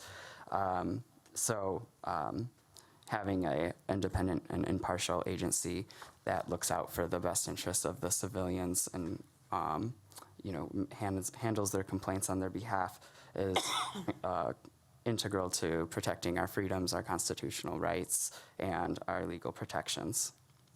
Thank you. That'll conclude the commissioner questions. I'll turn it back over to Mr. Tipton, who is going to allow 1 to 2 questions that you can ask the board. Thank you, Commissioner Hernandez. Again, sir, thank you for meeting and joining us this afternoon for these interviews. You are allowed to ask either 2 questions to the board or give us a closing statement. Yeah, I would like to inquire about the timeline. I know that this position has been in flux for a while, so I was just wondering where we are or where you guys are with interviews and decision making. Expeditiously. I like to hear that. Through the chair, can I speak to that, please? Yes. So just so everyone to know, once the board comes up with a decision, I'll be reaching back out to that candidate as well. And at that point in time, we will have discussions in regards to a salary that will be offered to that person and discuss a start date. And then there are some other human resource things that the candidate must do to consider fully onboarded. Okay. Anything else? No further questions. Well, thank you very much for your time and your interest, and appreciate you for your patience, and also apologize to you as well on behalf of this board. And thank you again. Thank you. Mr. Chairman, Yes. I'll make a motion for us to move into closed session pursuant to Section 8F of the Open Meetings Act, MCL 15.268F, to consider the qualifications, competence, performance, character, fitness conditions of appointment of a prospective employee. Second. Motion made to go into closed session by Commissioner Hernandez, seconded by Commissioner Presley. All in favor say aye. Aye. Anyone opposed? The motion is carried. We will be in recess, or do I have to do a motion to go in recess? We're in recess for 3 minutes. And just to remind commissioners, if you Or could 5 submit minutes. your scores in the interim to Mr. Brown. 5 minutes recess. Mr. B, Yep. Mr. Brown. Thank you, everyone. The Board of Police Commission meeting is back in session, and Mr. Brown called the roll. Chairperson Wood, Present. Vice Chairperson Smith, Present. Commissioner Bernard, Present. Commissioner Banks, Present. Commissioner Hernandez, Present. Commissioner Moore, Present. Commissioner Presley, Here. Commissioner DeWalsh. Present. Commissioner Hernandez, what's your pleasure? Thank you so much. Through the chair, first of all, I'd like to thank both candidates that are here present with us. I'd also like to thank not only the other interviewers that we interviewed a few weeks ago, but all of the applicants that have been interested in not only joining our team and really serving as executive director of the Board of Police Commissioners, but just in general for your interest in working for the city of Detroit. I think it speaks a lot to the needs that we have, but it also speaks a lot to the needs from an experience standpoint that we actually have to fill as part of this vacancy. So with that, we have a motion after having been in closed session, and that motion is to provide an offer letter to Lydia Garnier Barlow Jameson to the position of board secretary within the salary range of $115,000 to $125,000. pending further negotiations and background check. Any second? Second. Motion made by Commissioner Hernandez to send an offer letter to Lydia Garner Barlow Jameson, and a second by Commissioner Bernard. All in favor say aye. Aye. Anyone opposed? When that motion is carried. Mr. Chair. Yes, sir. May I likewise extend my gratitude and appreciation to the chair of our Personnel and Training Committee, Commissioner Hernandez, and the entire committee for their diligence throughout this process. It has been a long, winding road, but I'm grateful that we finally have an offer that has been submitted, and it's my hope that after the due diligence has been done, we will finally be able to sit a board secretary. And so to Commissioner Hernandez and the entire committee, thank you for your work in this matter. Thank you, Mr. Chair. Absolutely. I share those sentiments as well, and appreciate the public for being very, very patient with us, and we've been very, very diligent concerning this matter, and preferably we'll have a secretary in place very, very soon. Having said that, we're going to go to oral communications. Good afternoon, Mr. Chair. We have 9 speakers. Our first speaker will be Mr. DeJounte Smith. Jadante Smith. Please state your name in the mic for the record. After Mr. Smith, it will be Ms. Bernice Smith and then Ms. Jones. You may be heard. Good afternoon. My name is Jadante Smith. Good afternoon. So I wanted to speak up about Lieutenant Cole in that situation. I was told by D.C. Hayes at the mayor's meeting that Internal Affairs should have contacted me.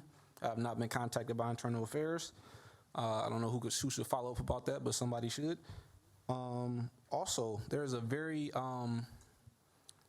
sad video I've watched recently with officers, 2 squad cars worth of officers pulling over a driver. Apparently, it was about a suspected carrying concealed weapon. Pulled over the driver with his 13-year-old nephew in the vehicle, told them, roll the windows down, put your arms out the window, or we're going to shoot you.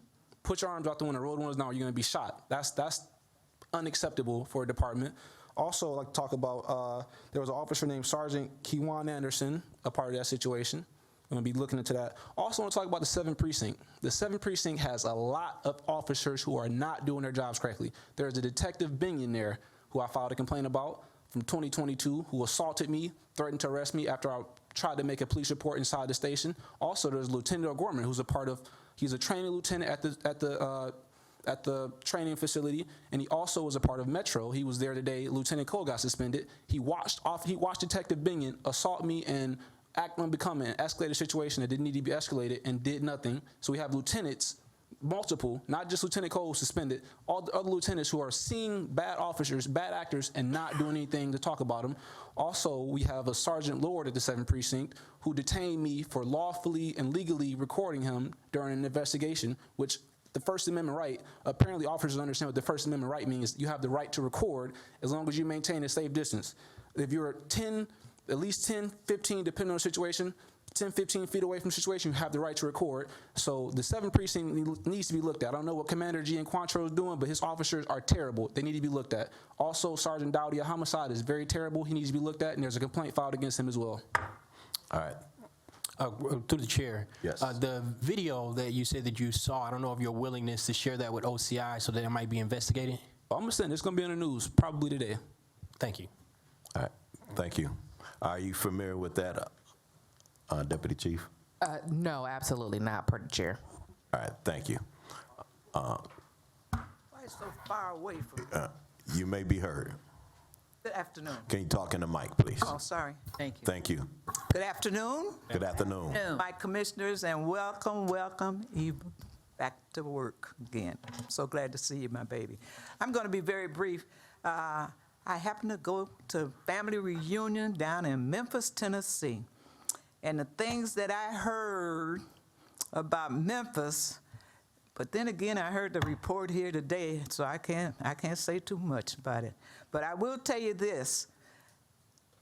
I was very disgusted because I understand that a mother of four kids, she was shot in the leg by an Army vet at the gas station. Then we have a young lady, 12 years old. She smothered her 8-year-old cousin in the bunk bed. Then we have another 15-year-old shot in the neck, but refused to tell the police because he wants to retaliate and get the person who did it. Then we have, which is good news now, we have the first black woman bishop down there. So these are some of the things that I wrote down while I was down there. And then I got to tell you about the dinner itself, the picnic itself. I had never been to a family picnic where it was half and half, and I was quite surprised. The majority of them came from southern Illinois, and that's Ducon, and that's really a nice town that I found out about. it was half and half, y'all. And husbands that was married to the Latinos and the Mexicans or whatever, they were so friendly and kindly, and they had the little dogs coming along with them. So it was a good event. I hadn't been to Memphis in years, but I just want to let you know it's bad all over the United States, I guess, with crime. This time. Oh, already? All right. Yep. Take care. Yep. Next speaker.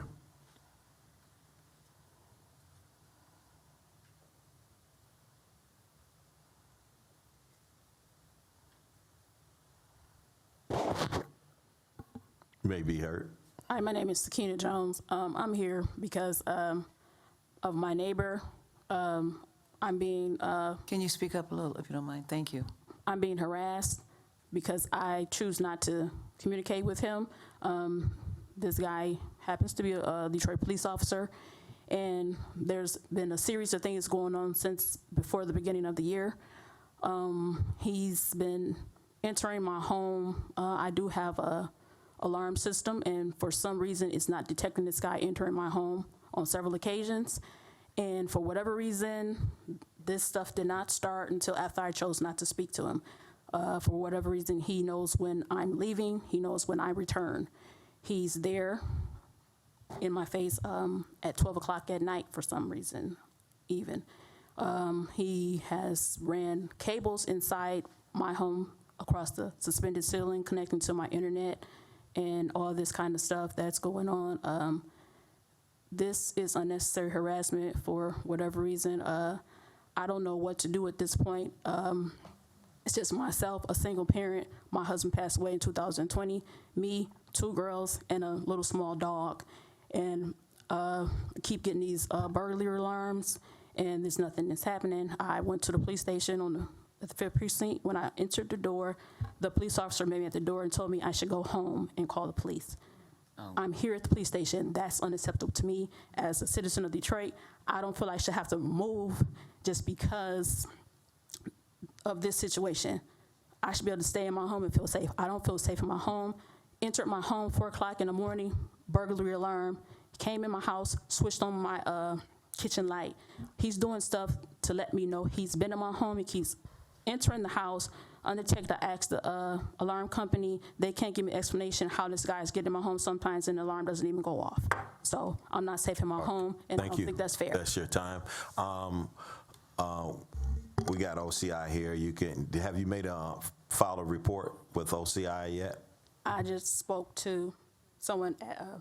Okay. All right. Thank you. And then, Commander, can you have that looked into and vetted out? Excuse me, Deputy Chief. No, that's okay. I'm so sorry. No, to the chair. I'm sorry, could you get her information for me? Thank you.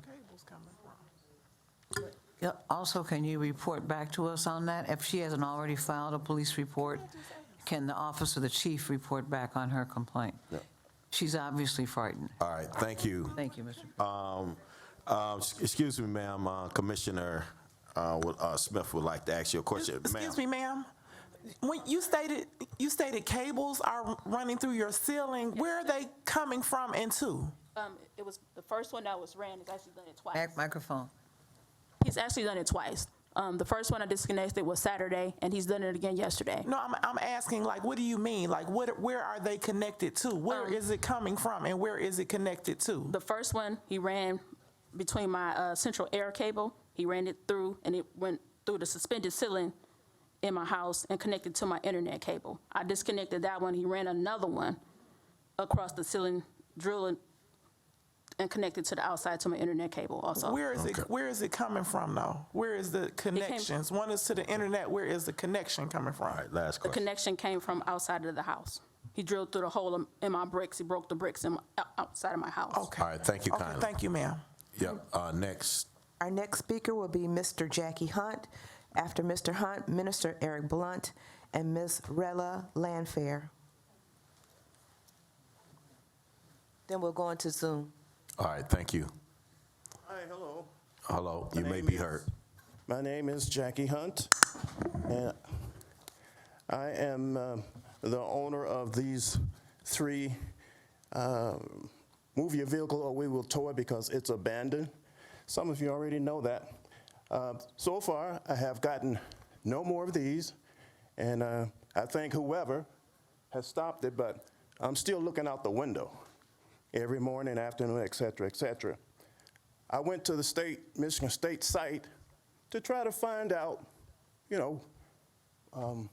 the rules. And the rules state you have to be on pavement. Okay, I did that. You can't be parked on grass or this and that. That wasn't an issue in the first place. So I still don't know why, but I am thankful I haven't gotten any more. But I'm cautious if I go on vacation for a week or 2 or 3 and come back and my car is gone. And I have to find out why. I traveled through different communities yesterday and the last 5 days or so. I saw no stickers, suburban communities, in other words. I went to junkyards in Detroit, and I did see these on windshields. So I understand that there's a program out, and you mentioned in your report, if I recall, chief report, tomorrow these type of things will be explained somewhere. I think I heard that. I would like to know so I can be there to find out why this is happening. And is it an ordinance that the city can oversee the state? And I can understand that. The state owns everything, and it gives the cities the right to make your own ordinances or whatever. I need to know, because so far, insurance didn't do it. A legal temporary plate didn't do it. And I haven't found out if they can run a temporary plate, which I know they can, and it could have been avoided. Thank you for your 2 minutes. Commissioner Smith, then Commissioner Hernandez, and then Deputy Chief Stewart. Okay, sir, I just want to address, I know when you came last week or the week before last, I asked, are your plates expired? You told me that you have a temporary plate, and I said it only lasts for 2 weeks, but you say yours lasts forever? No, I didn't say forever. What is it? Rewind the tape, please. Okay, no, I'm just, no, you could correct me, please. If I understand it right, in the state, this is state stuff. 30 days or 60 days. You can get a 30-day or 60-day.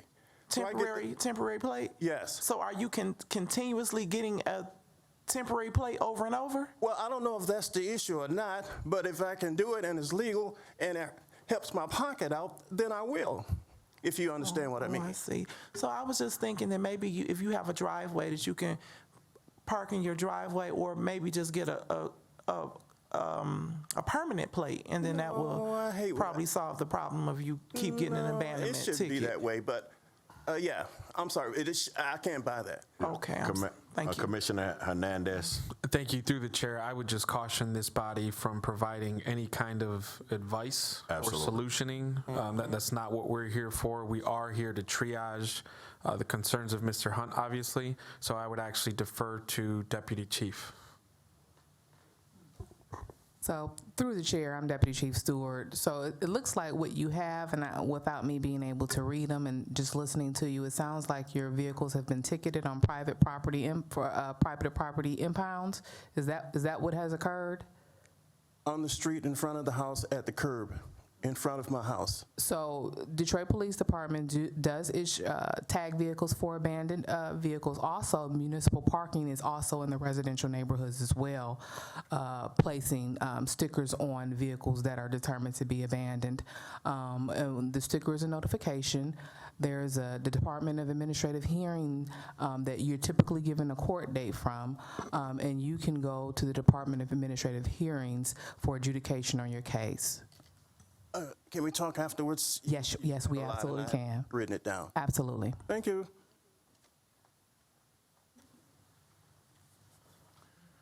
Good afternoon, Board. I am Minister Eric Blunt from Sacred Heart Catholic Church here in Detroit.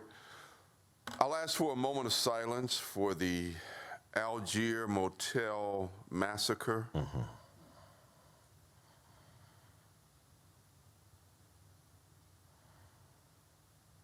Thank you. This massacre was perpetrated by the Detroit Police Department and its officers. At least 3 young black men were murdered, though they were innocent. I thank God that there is a historical landmark on Woodward so that future generations will remember what happened and how it happened, and maybe even why it happened. I want to thank Commissioner Moore for bringing up the Metro Times article, its second phase, again this week, detailing the evilness that a detective perpetrated against this community time and time again, and affected people's lives. When you do something that evil, you affect that person, that family, that community, that city, that state, that the world hurts when they do something like that. And I bring up these historical events only because they are directly related to what happens today. How can I make that statement? Paula Tupman from Channel 4 issued an investigative report just this year on all of the things that have happened in misconduct for the Detroit Police Department since Malice Green was murdered. And more than once, that documentary said one thing: things have changed for the worse. Next. I don't see Ms. Landfair, so we'll go into Zoom. Our first speaker will be Election Integrity Rue. You may be heard. Okay, Detroit, listen up. The Michigan State Police report for the review of the investigation into DPD case 20-11112 was turned over to the Detroit Police Department late 2023. As of now, it's been requested by Commissioner Bernard a couple months ago, approximately 2 months. And also, the interim secretary, Mr. Brown, you can attest to it. And now talk to the chairman, Mr. Woods, about it. The fact that this report has not been proffered up to the Board of Police Commissioners should raise every red flag in that room. Now, this report should contain the conclusive proof and evidence that Kenesha Coleman did not shoot herself. There were no gun stippling on the wound, entry wound. Kenesha was left-handed. She was shot in the left side from the trajectory of the bullet. There's no way. There was no gun stippling on the entry wound. There's no way that this woman shot herself. Now, I've been raising this issue, but the whole Board of Police Commissioners needs to take a look at the Detroit Police Department now and why that report has not been produced, because it's a closed case, deemed and labeled, designated a suicide. There's no reason that a Michigan State Police report regarding the matter and the issue of Kenesha Coleman's death should be kept from the public and especially the Board of Police Commissioners. Thank you. Mr. Chair, your next speaker is Victoria Camille, and then the final speaker will be former Commissioner William Davis. You may be heard. Good afternoon, Board. This is Victoria Camille from District 7. Regarding the tragic incident that occurred the morning of Friday, July 12th, a tenant of Palmer Park was shot and killed by a bailiff while being evicted from his home and suffering from a suspected mental health crisis. Since DPD was present, please promote transparency by requesting the release of the body-worn camera footage of this fatal incident. I'd also like to follow up on a few items. The first is, can the board please provide the directive number for the legal observers policy Chief White indicated already exists at the June 27th meeting? The next one is Policy Committee Chair Linda Bernard wrote a letter to Chief White and Corporation Counsel regarding the charges against legal observers. Can the board please provide an update to the public on any responses the board has received? And last, I understand the board has written and sent the letter to the DOJ asking for an investigation into the police killing of Daryl Vance. And I'd like to know why the letter hasn't been published on the board website. Thank you. Madam Chairman. Thank you. If I may, it's my understanding that the chief has moved to dismiss the charges against the legal observers. He, of course, has the letter that I authored, and as does Conrad Mallett, the Corporation Counsel, and the chairman of the board informed me earlier today that those charges had been dismissed. I will confirm that, though. Thank you. Our last speaker will be former Commissioner William Davis. Good evening. Can I be heard? Yes, you can. Go right ahead. Okay. One, I would also like to say that I'm hoping that y'all will dismiss all those charges against the legal observers. Also, secondly, I would hope that y'all would dismiss those tickets against Miss Agnes Hitchcock, that she got tickets for being in for parking and active in a construction zone, which was not legal, because those people did not have a permit. And far too often, we have white contractors coming into our city and taking advantage of our people, and they seem to be overlooked. Nothing seems to happen. So I think y'all need to get rid of those tickets against Agnes Hitchcock. And also, I think this board needs to come up with some stronger language or stronger recommendations as it relates to officers to file false reports. I started with the water department before many of y'all was born. I worked for them for 34 years. I've been retired for 12 years. But, in the water department, if somebody falsified, a report, they was terminated. We need to make sure that people feel safe in the city. And also, there's far too many examples from the past of police officers, and many of them are good and honest people, but there have been occasions where officers have falsified information and people have been convicted that should not be convicted and may be in jail for years. As a City of Detroit retiree that had my pension cut, I want to see the City of Detroit Police Department start having less lawsuits against it and doing a better job. Thank you. Thank you. Commissioner Presley. Through the chair, two things. One, before you left, our last public commenter, Victoria, asked about the tickets being dropped for the legal observers, and Commissioner Bernard communicated that they had been dropped, but I just want to clarify, you shared earlier that one of them had been dropped and you had the expectation that the rest will? Yes, as they go to court, as the court dates come about with them individually, one has been dismissed and the others will be dismissed. Okay, just wanted to clarify that for the record. And then secondly, DC Stewart, is there a way that we can get that policy directive number around legal observers before today's meeting ends? I know it's been a few weeks since we've requested it, but if we can get that number so that we might be able to share that to that public commenter. Again, it's the policy directive number around legal observers. Yeah, and also, I was about to say through the chair.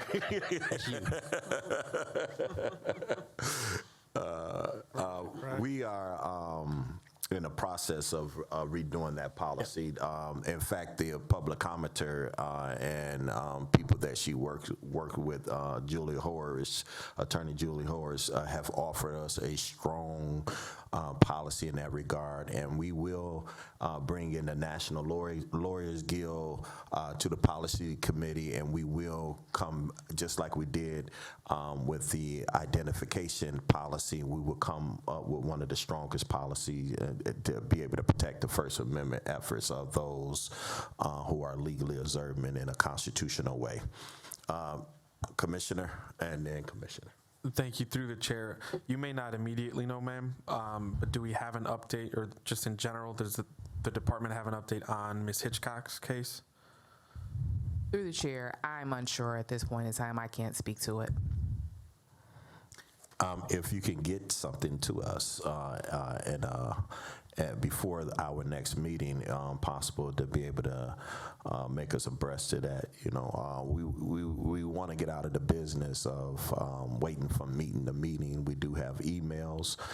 We want to be fully engaged so that we can be able to communicate with these citizens who are dealing with these issues, and we deeply appreciate that, Deputy Chief.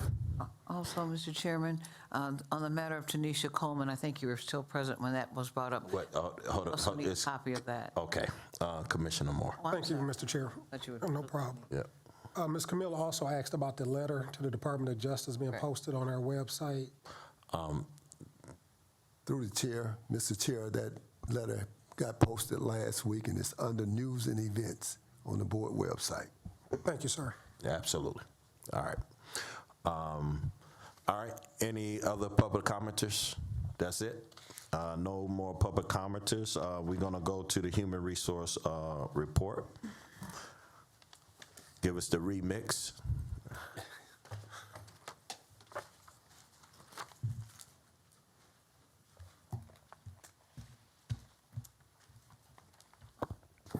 Good afternoon. Good afternoon. Through the chair, I'll be presenting the Human Resource Report for the month of June. So the report's going to cover, I know you probably had the information a couple of weeks ago. Report's going to cover departmental staffing, personnel recruiting initiatives, and then you should have had some spreadsheets in your packet as well. Okay, thank you.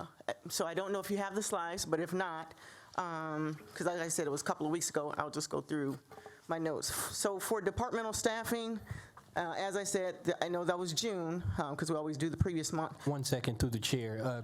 Colleagues, this is tab 4 behind in your binders. Okay, thank you. But it's July, yep.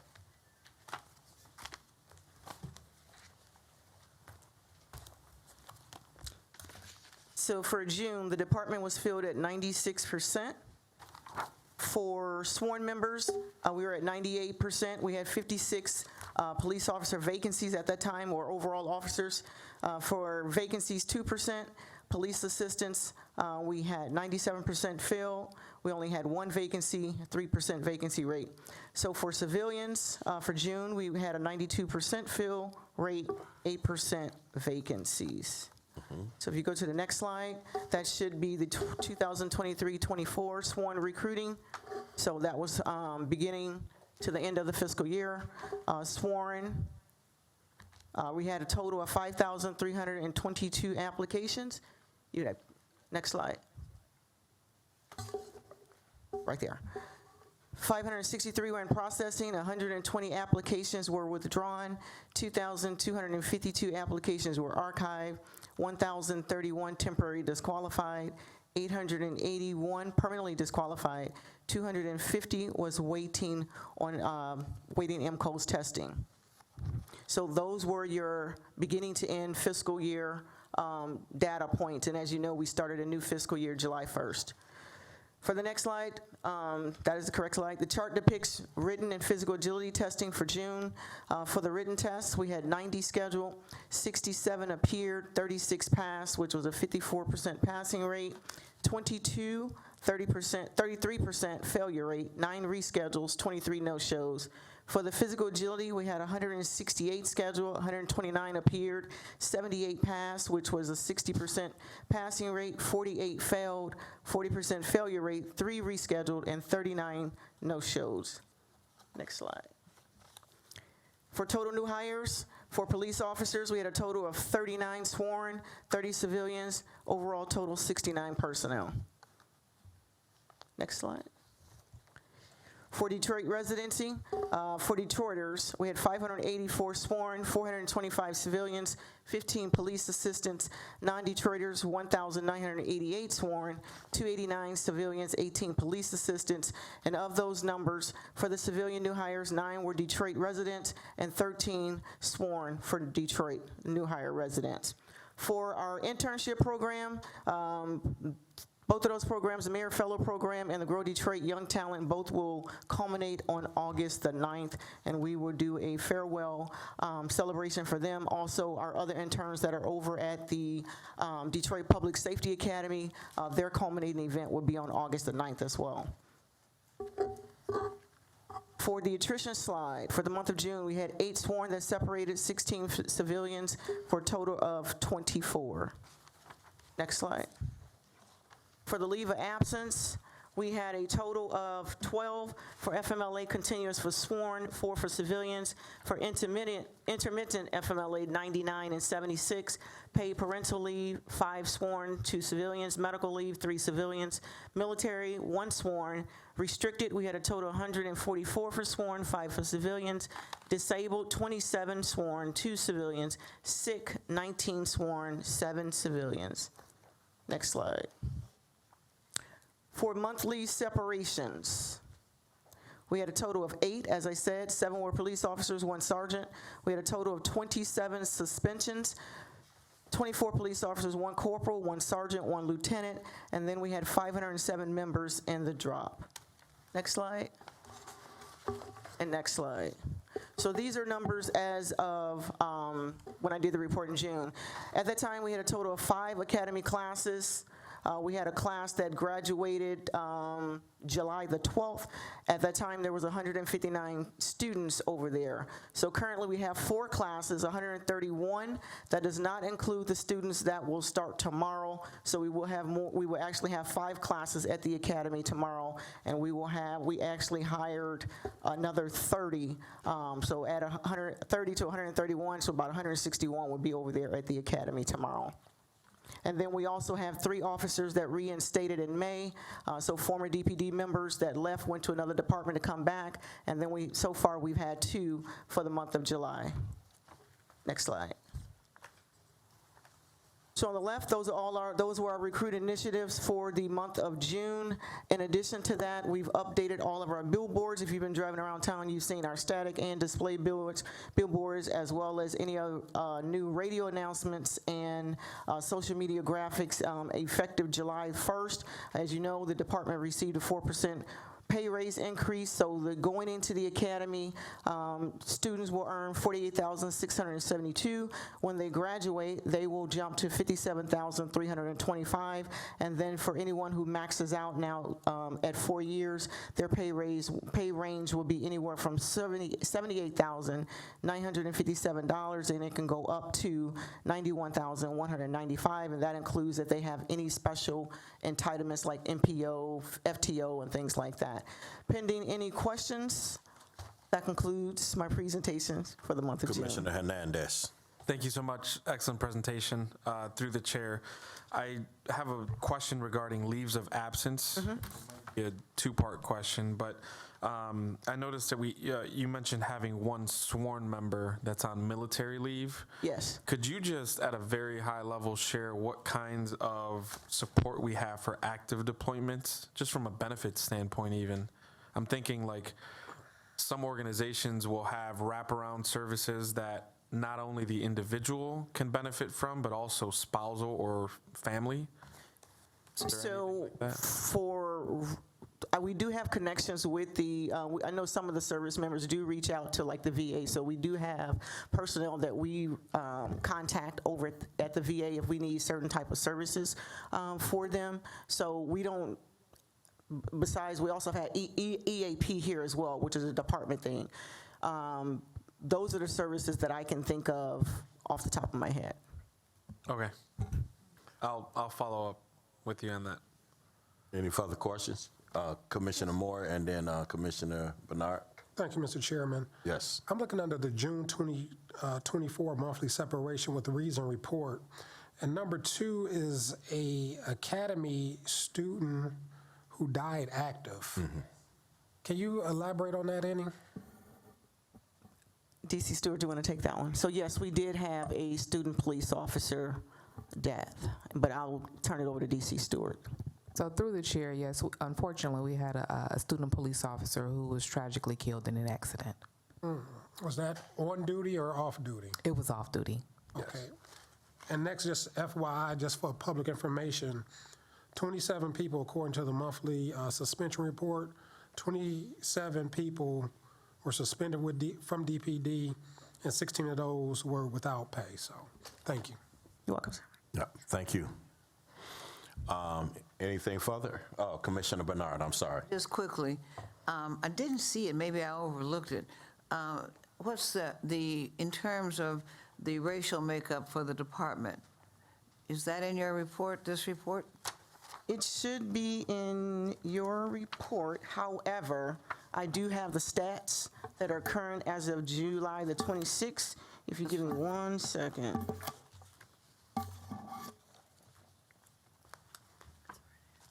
You're looking for the overall demographics? Yes, please. So for male, as I state, this is as of July 26th. So for males, we're at a 73.9%, females 26.1%, Caucasians 38.1%, African Americans or 55.1%, Hispanic 5.5%, and other 1.3%. That's for all sworn? Yes. Okay. The other question I have for you actually relates to one of the slides that I do have, and that is the residency information, and which it's indicated, I don't have my glasses, 1,988 of the sworn members are non-Detroiters, so roughly 2,000. And of the sworn members, 584 are Detroit residents. So we're not making any progress with respect to officers living in the city. It's almost 4 to 1 outside the city. We advertise everywhere, ma'am. I know we do, but have you been able to identify any initiatives maybe that other cities have that maybe we need to adopt in order to get more officers in the city? So we are looking into that. I don't have a final answer for you just yet, but I can get offhand with you. Thank you, because it's clear that all the data indicates, as you and I both know, that if you live in the community, you're more responsive to the community. And since it's 2,000 outside the city and 500 in, that's an issue. All right, thank you very kindly. Mr. Breeze. Great and excellent report. Thank you. I see your literature all over Detroit, too.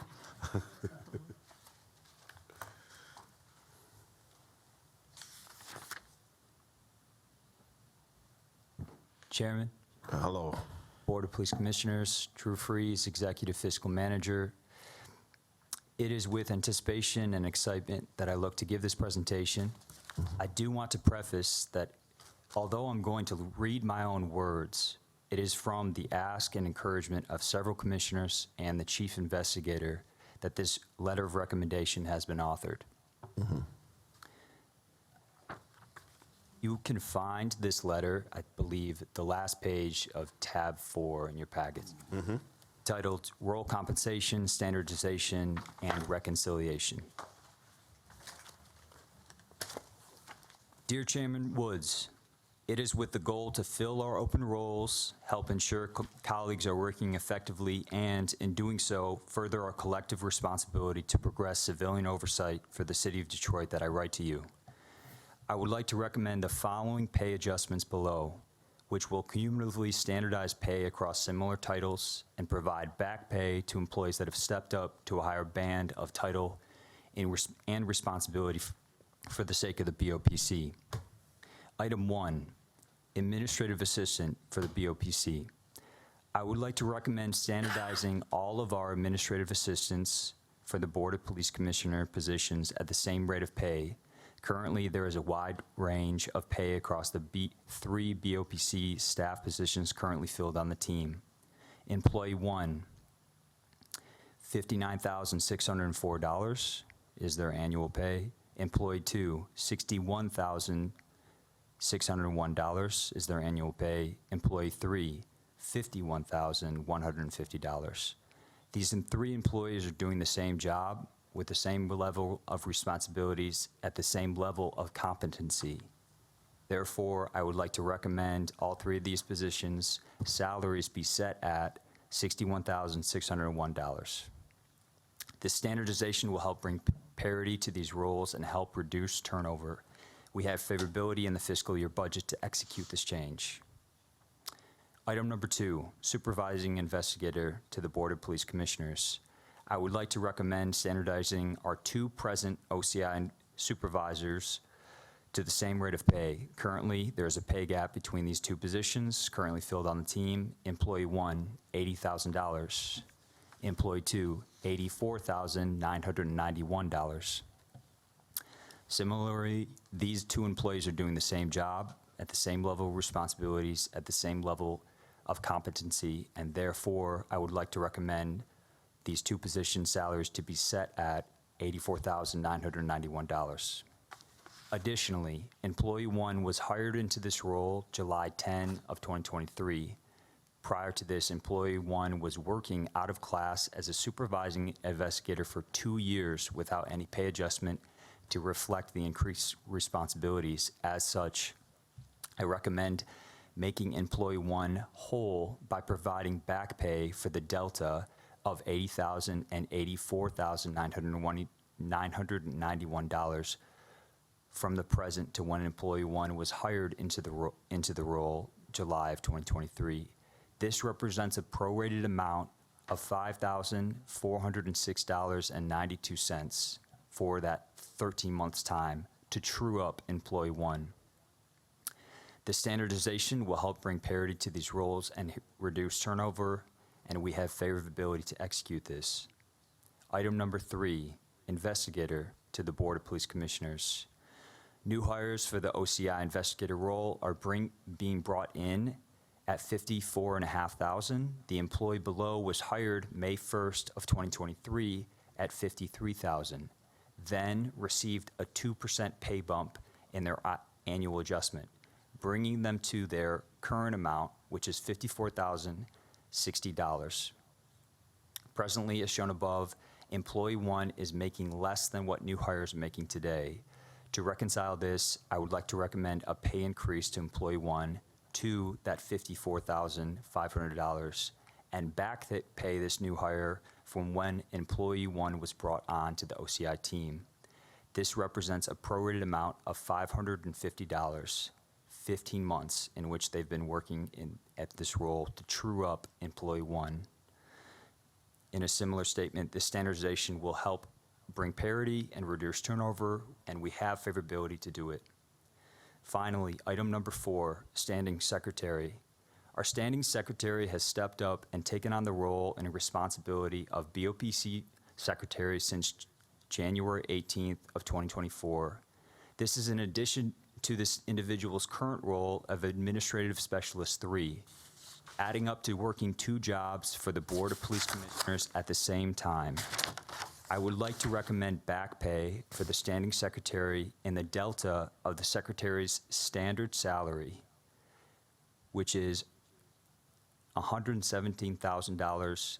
$117,875. And his current role as Administrative Specialist 3, which is at $66,398. This represents a prorated amount of $30,028.25 for the 7 months he has been in this role to true up the standing secretary. This standardization will help bring parity to the work that has been justly done. We have favorability in the fiscal year budget to execute this change. Thank you for your consideration. That concludes my report. Yep. Commissioner Moore, Commissioner Hernandez, and Commissioner Preston. Thank you, Mr. Chairman. So going back to the first administrative assistant position, you have 3 different employees. Was there an educational expectation when these individuals were hired at their salaries, or was it no education requirements? Through the chair, that is a great question. I am giving this letter of recommendation from the budget side, and that the dollars are being paid to the staff. In terms of the education and training, that is a bit outside of the fiscal manager's scope of their responsibility. So I'm not sure I'm the best to speak to that question, but it's a just one. Thank you. Thank you, through the chair. Thank you for obviously the work that you've done for the presentation today. I would just ask that we actually defer this to the budget committee It would be a partnership between the Budget Committee and the HR Committee. I have a list of questions that I need to ask. I just don't think this is the appropriate forum to do so, given it's also a personnel matter. So we're stating current salaries, we're stating projected salaries, and I think there are just lots of I's and T's that need to be addressed before we can make a holistic decision. I feel like that might. Yeah, and I would acquiesce to that through the chair. My only question, I guess, in completing the report, you stated that these recommendations are being made because the same job, same responsibilities, same competency, but is the tenure also the same? What? Tenure? Tenure. So are the One of the questions that I have. time?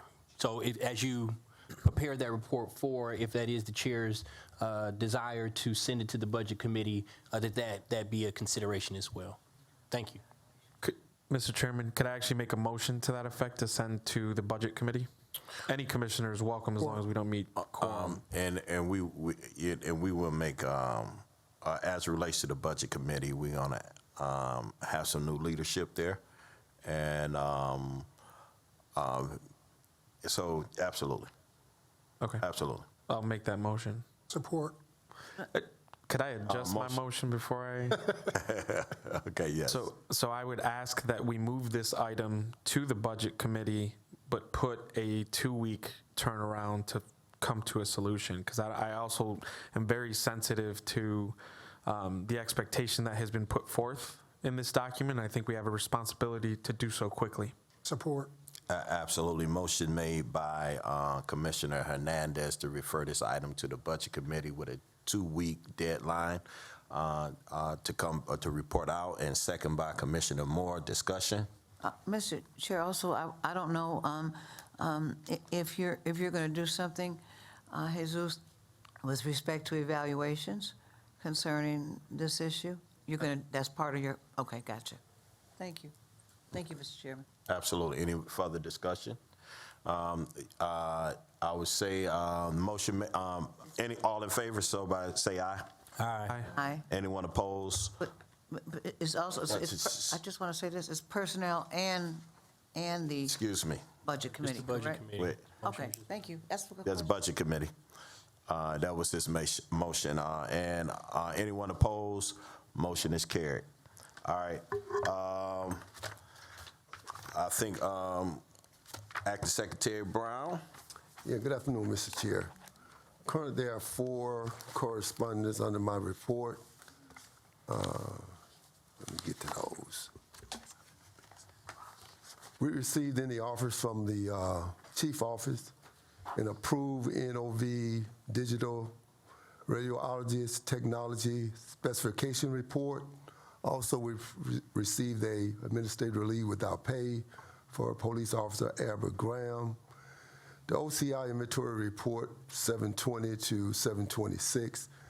And then we received from the Chief Office executive appointment to the rank of Commander and Captains, and a 4th round promotion list of Lieutenant Sergeants and Detectives.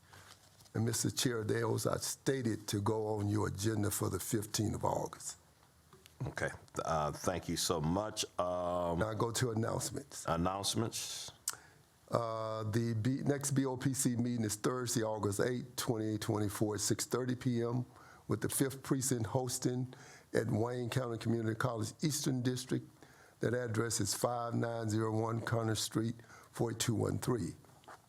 And then the following community meeting will be Thursday, September the 12th at 6:30 p.m.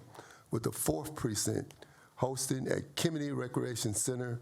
That address is 2260 South 4th Street, 4217. The monthly committee meeting scheduled for August 2024. Policy committee meeting will be meeting Tuesday, August 6th at 5 p.m. and also Tuesday, August the 20th at 5 p.m. And Mr. Chair, all those will taking place here at Detroit Public Safety Headquarters and can also be viewed on Zoom. Okay. Any unfinished business? Right here. Yes, sir. Yes. On last week, Commissioner Hernandez put some things out on the floor, and what he put out on the floor troubled me a little bit. That the appointed commissioners is in division with the elected commissioners, something like that. Point of order, Go ahead. not unfinished business. Yep. That's new business. Are we on the new business? No, unfinished. Finished business. I'm sorry. All right, thank you. My fault. Any unfinished business? There being no unfinished business, Excuse There me. is a policy committee memorandum. policy committee memorandum, I'm looking. Okay. Commissioner Bernard. Thank you, Mr. Chairman. The Policy Committee has several key updates based on our meeting from July 23rd, 2024. The persons in attendance in terms of commissioners were myself and Commissioner Woods, Chairperson Woods, pardon me. The staff and other persons, community persons that were present included Acting Secretary Robert Brown, Jasmine Taylor, Administrative Assistant, Teresa Blossom, Community Relations Coordinator, Commander Ryan Connor from Organized Crime representing DPD. At that meeting, we approved a specification report called the Skydio Unmanned Aerial System. On July 23rd, 2024, I reviewed and discussed the key points within the specification report that required further clarification with the committee. As a result, the committee's review and discussion have been postponed to the policy meeting currently scheduled for August 6th. Second item was number 272, specification report 278 regarding the surveillance van. This had been brought up previously, as most people are aware. Commander Connor attended the meeting to provide further insight and address the committee's concerns regarding the report. He clarified that the technology on the van would be located only on the front corners and the rear corners in terms of listening devices. We've always had the ability to see. My concern was that the van could also be targeted to listen to conversations without a warrant. He stated again that this could not occur because the listening devices that would be on the van could only listen for up to 4 feet. These devices are intended solely to enhance the safety of officers inside and outside the van. He emphasized that listening devices are used strictly for safety purposes, and using them to listen to private conversations would require a warrant. Following this clarification, the committee unanimously agreed to move the policy forward to the full board for approval.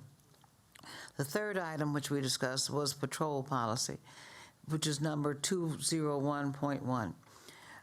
I reviewed and discussed the key points within the specification report. Following the discussion of the report, the committee unanimously agreed to move the policy out of committee to the full board for approval. One point that I'd like to note for the community is, first of all these policies are online. Please, please, please look at them.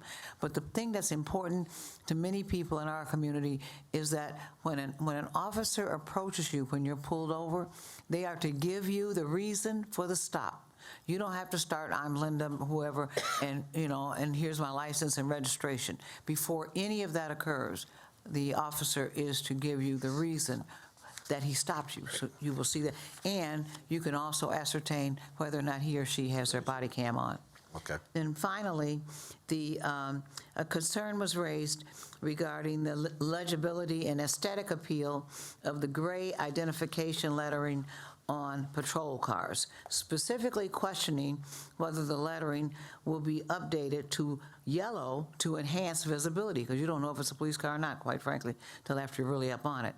Commander Connor assured the committee that he would relay the concern to the chief for further insight, but it was also reported that they were going to pull those cars off the road until such time as the lettering is changed.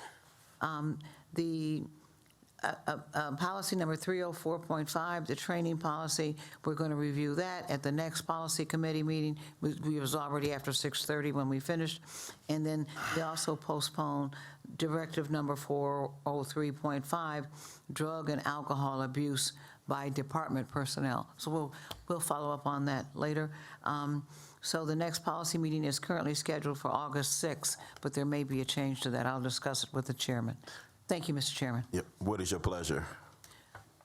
To simply, you don't have to vote the policy committee, I mean, it's simply received. Okay, absolutely. There being no objections, it's, Well, I don't know if it's an objection as of yet, but in reading it, I'm looking at the two documents. One that says approved for the spec report, and then secondly, the committee unanimously agreed to move a policy forward for full board approval.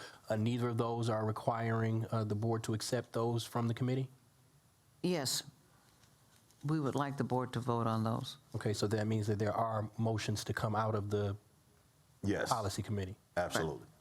Yeah, so the motion is, Go ahead. Go ahead. To approve the specification report. Well, that was approved by, for Skidio Unmanned Aerial Systems. I'm trying to see, I don't have my glasses on, so you know it's difficult. But that has been postponed. I'm sorry. The specification report regarding the surveillance van, that move out of committee and that the board approve that policy. So I so move that. there is any objections? Discussion. Discussion? No, you have any discussion? No discussion?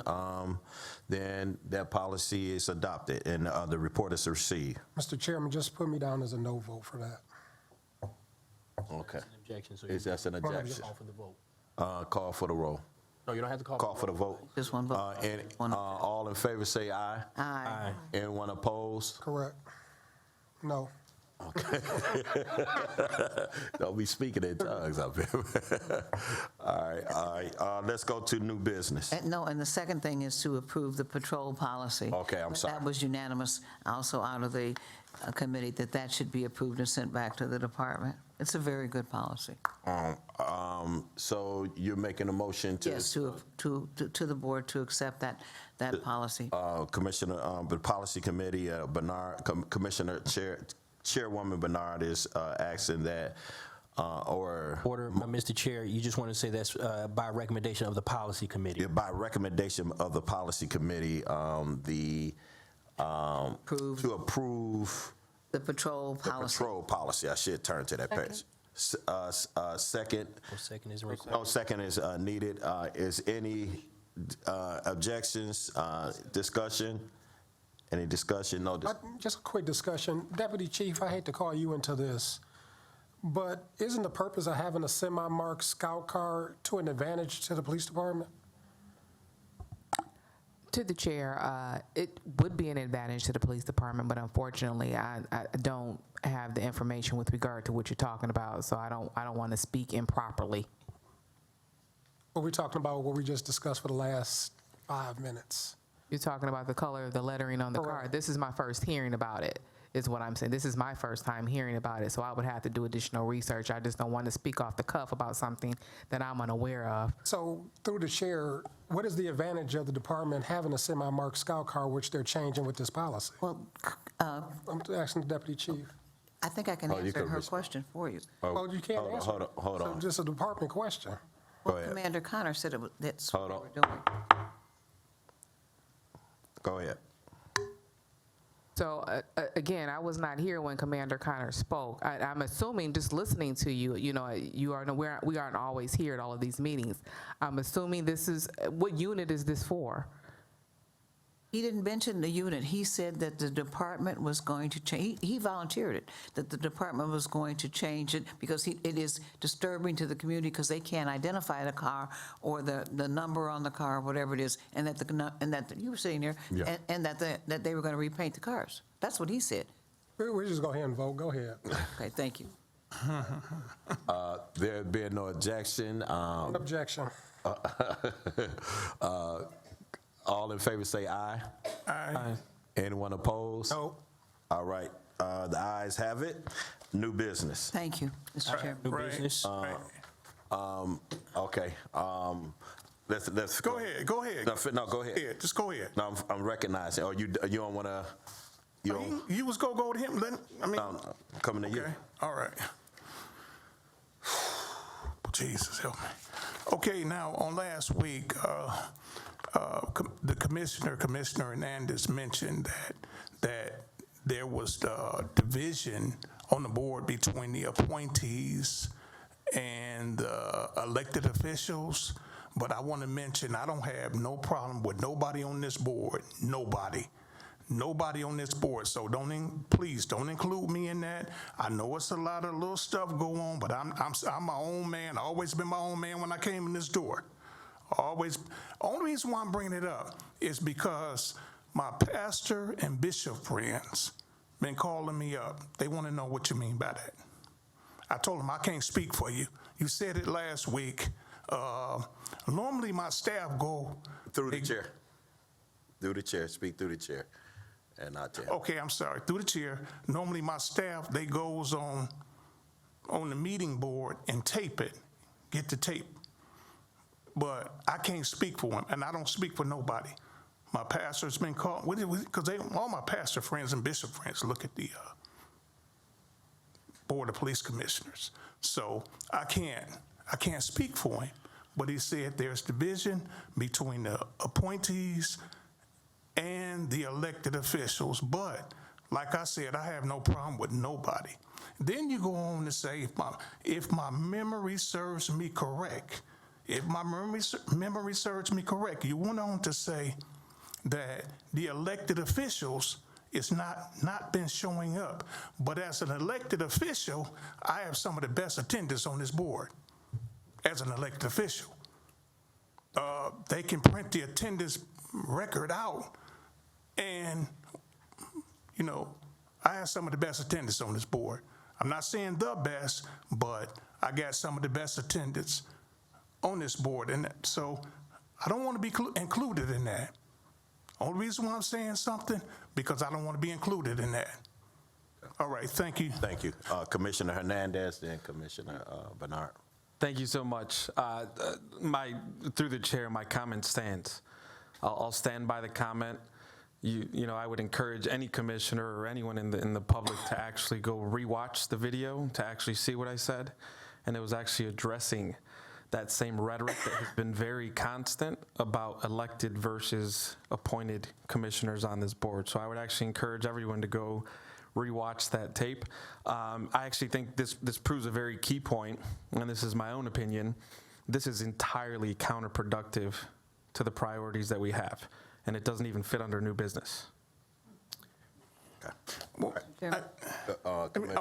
Okay. Just quickly, come back to you. I just want to make a point. There is a difference between an elected official, a person elected by the people who volunteered their time, who campaigned, who got out there, who defeated generally other people in order for an elective office. There are 18 elected officials in the city of Detroit. Obviously, there are 9 city council members. There's 1 mayor, 1 city clerk, and then 7 elected police commissioners. There is a clear distinction between an elected person and an appointed person in any role, whether it's at the Wayne State University or any place else. When you are elected, you are elected to represent the voters within your community. And so there is a distinction, and a clear one for the 18 people that are elected in the city of Detroit. Okay. And I want one final point on that. There are numerous commissions in the city of Detroit. The Civil Rights Commission, the Zoning Commission. There are all kinds of commissions that are all appointed by His Honor, by our mayor. But this is the only commission in the city of Detroit that has elected representatives by district, I might add, just like city council members. Okay. So that's Here, I would actually call for the question, but that would be out of order because there's no motion to be handled. And I think that is Commissioner Hernandez's point that new business is usually left for action items that need to be taken. And so in further meetings, it might be helpful maybe for the parliamentarian to provide us some description on what each agenda item is for. The Board of Police Commissioners report does provide commissioners to lift these necessary comments as well as announcements. But when we come to new business, it should be about an actionable item, a motion that has to be discussed. That's what new business is for. That's what unfinished business is for. That's what old business is for. And so in that vein, I do have new business, like an actual item that we Through need the chair, because to vote on. Yeah, I mean, the chair. If I could be recognized. Yes. The only thing that I will add in closing on this topic is, again, if anyone who would like to go back and rewatch the tape, my comment was specific to effectiveness. Our responsibilities based on the charter, regardless of elected or appointed, are no different. And so I don't want to confuse the public. Even if there is a distinction, our responsibilities are the same. The effectiveness that's brought to the table is entirely different. Okay. Through the chair. Let me just close, and this is the last comment. And Right. Through the chair. I'm out of order. Go ahead. You all set? Yeah. Okay, through the chair. Now, if there is some division, let's let the chaplain pray for it when we open the meeting up. And he come up against division on this board. He tear division. He tear that spirit down among us. Or she. Or she. Okay, yeah, or she, you know, right, that's right. But, you know, I'm gonna move on from that, because that's going to a dead end, you know. I ain't got time to be messing with stuff like that. Thank you for I got one more. Okay. Is it new business? Yes, it is. Okay. Because you're gone from the Citizen Complaint Committee. You got a promotion, and I need another person on that committee. We going to overhaul. We was waiting for Commissioner DeWash to get in, and so we're going to redo our entire structure. You know, so we'll be having that out next week. Okay, wonderful. All right. Thank you. Thank you. I have a resolution to be read and hopefully adopted by my colleagues, a resolution regarding the murder of Sonia Massey in Illinois.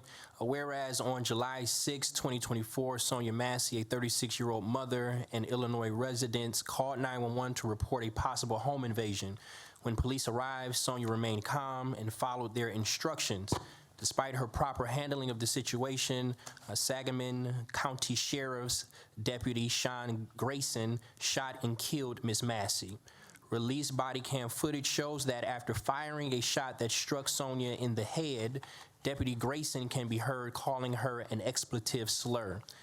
He also objected to his partner attempting to render medical aid to Ms. Massey. And whereas Sonia Massey deserved to be safe, after she called the police for help, she was tragically killed in her own home at the hands of a responding officer sworn to protect and serve. The Detroit Board of Police Commissioners sends strength and prayers to Sonia's family and friends, and we join them in grieving her senseless death. And whereas this incident is disturbing and, according to all reports, unprovoked, the nation is again shocked by the death of an unarmed and nonviolent person of color during the unnecessary use of lethal force by law enforcement officers. This fatal police encounter underscores the need for professional standards that filter out those unsuited for law enforcement, as well as for improved training for officers responding to 911 calls and behavioral health emergencies. It is particularly important that police officers receive training about the potential for implicit bias among and by white officers during encounters with Black, brown, and other communities of color. And whereas the Detroit Board of Police Commissioners successfully pushes for important police reforms, this includes the Michigan Law Enforcement Officer Separation Service Record Act of 2018 that discloses misconduct and helps deter troubled police officers from going from city to city for employment. In other resolutions, the board has called for the U.S. Justice Department to establish stronger professional standards, training, and best practices for all 18,000 U.S. police agencies. The board has also called for the full passage of the George Floyd Justice and Policing Act, which includes such standards and other reforms for transparency and accountability. Local disclosure laws, new federal standards, or full congressional passage of the George Floyd Act all remain needed. These measures could have better protected Ms. Massey by enhancing police professionalism everywhere, and specifically by ensuring that law enforcement agencies could see red flags presented by Deputy Grayson, who reportedly worked in 6 different agencies in 4 years. Right. Now, therefore, be it resolved that the Detroit Board of Police Commissioners, speaking on behalf of the citizens of the great city of Detroit, expresses deep sorrow over the death of Sonia Massey. It is crucial to secure justice for Sonia Massey and to take tangible steps to prevent similar incidences in the future. And be it further resolved that the Detroit Board of Police Commissioners calls for the U.S. Justice Department through its FBI and other law enforcement divisions to investigate and prosecute the murder of Mrs. Massey as a hate crime based on the language used by Deputy Grayson. I now move that we adopt this resolution to our archives. I second. Motion made by Commissioner Presley and second by Commissioner Hernandez. Any discussion? Yes, Mr. Chairman. Yes, sir. I agree with that resolution 100%. I just want that same energy that we're showing across the nation to be here in the city of Detroit, because it's not a matter of if, it's a matter of when. So as long as we're consistent, let's go. Thank you. Okay. Any further discussion? No further discussion. All in favor say aye. Aye. Anyone opposed? The motion is carried. This meeting is adjourned. Motion to adjourn. Motion made by Commissioner Hernandez and supported by Commissioner Moore. Any discussion? Yes. Yeah, right here, Mr. Chair. I move that we put this. I move that we put this in the archive. It is. Yeah, that's out of order. We're in the middle of adjournment. We're in the middle of Well, adjournment. we didn't adjourn though. I tried to catch him. I caught him. And that motion is already passed. Yeah, it's passed. That was part of the motion. Already in. All right. All right. The meeting is adjourned.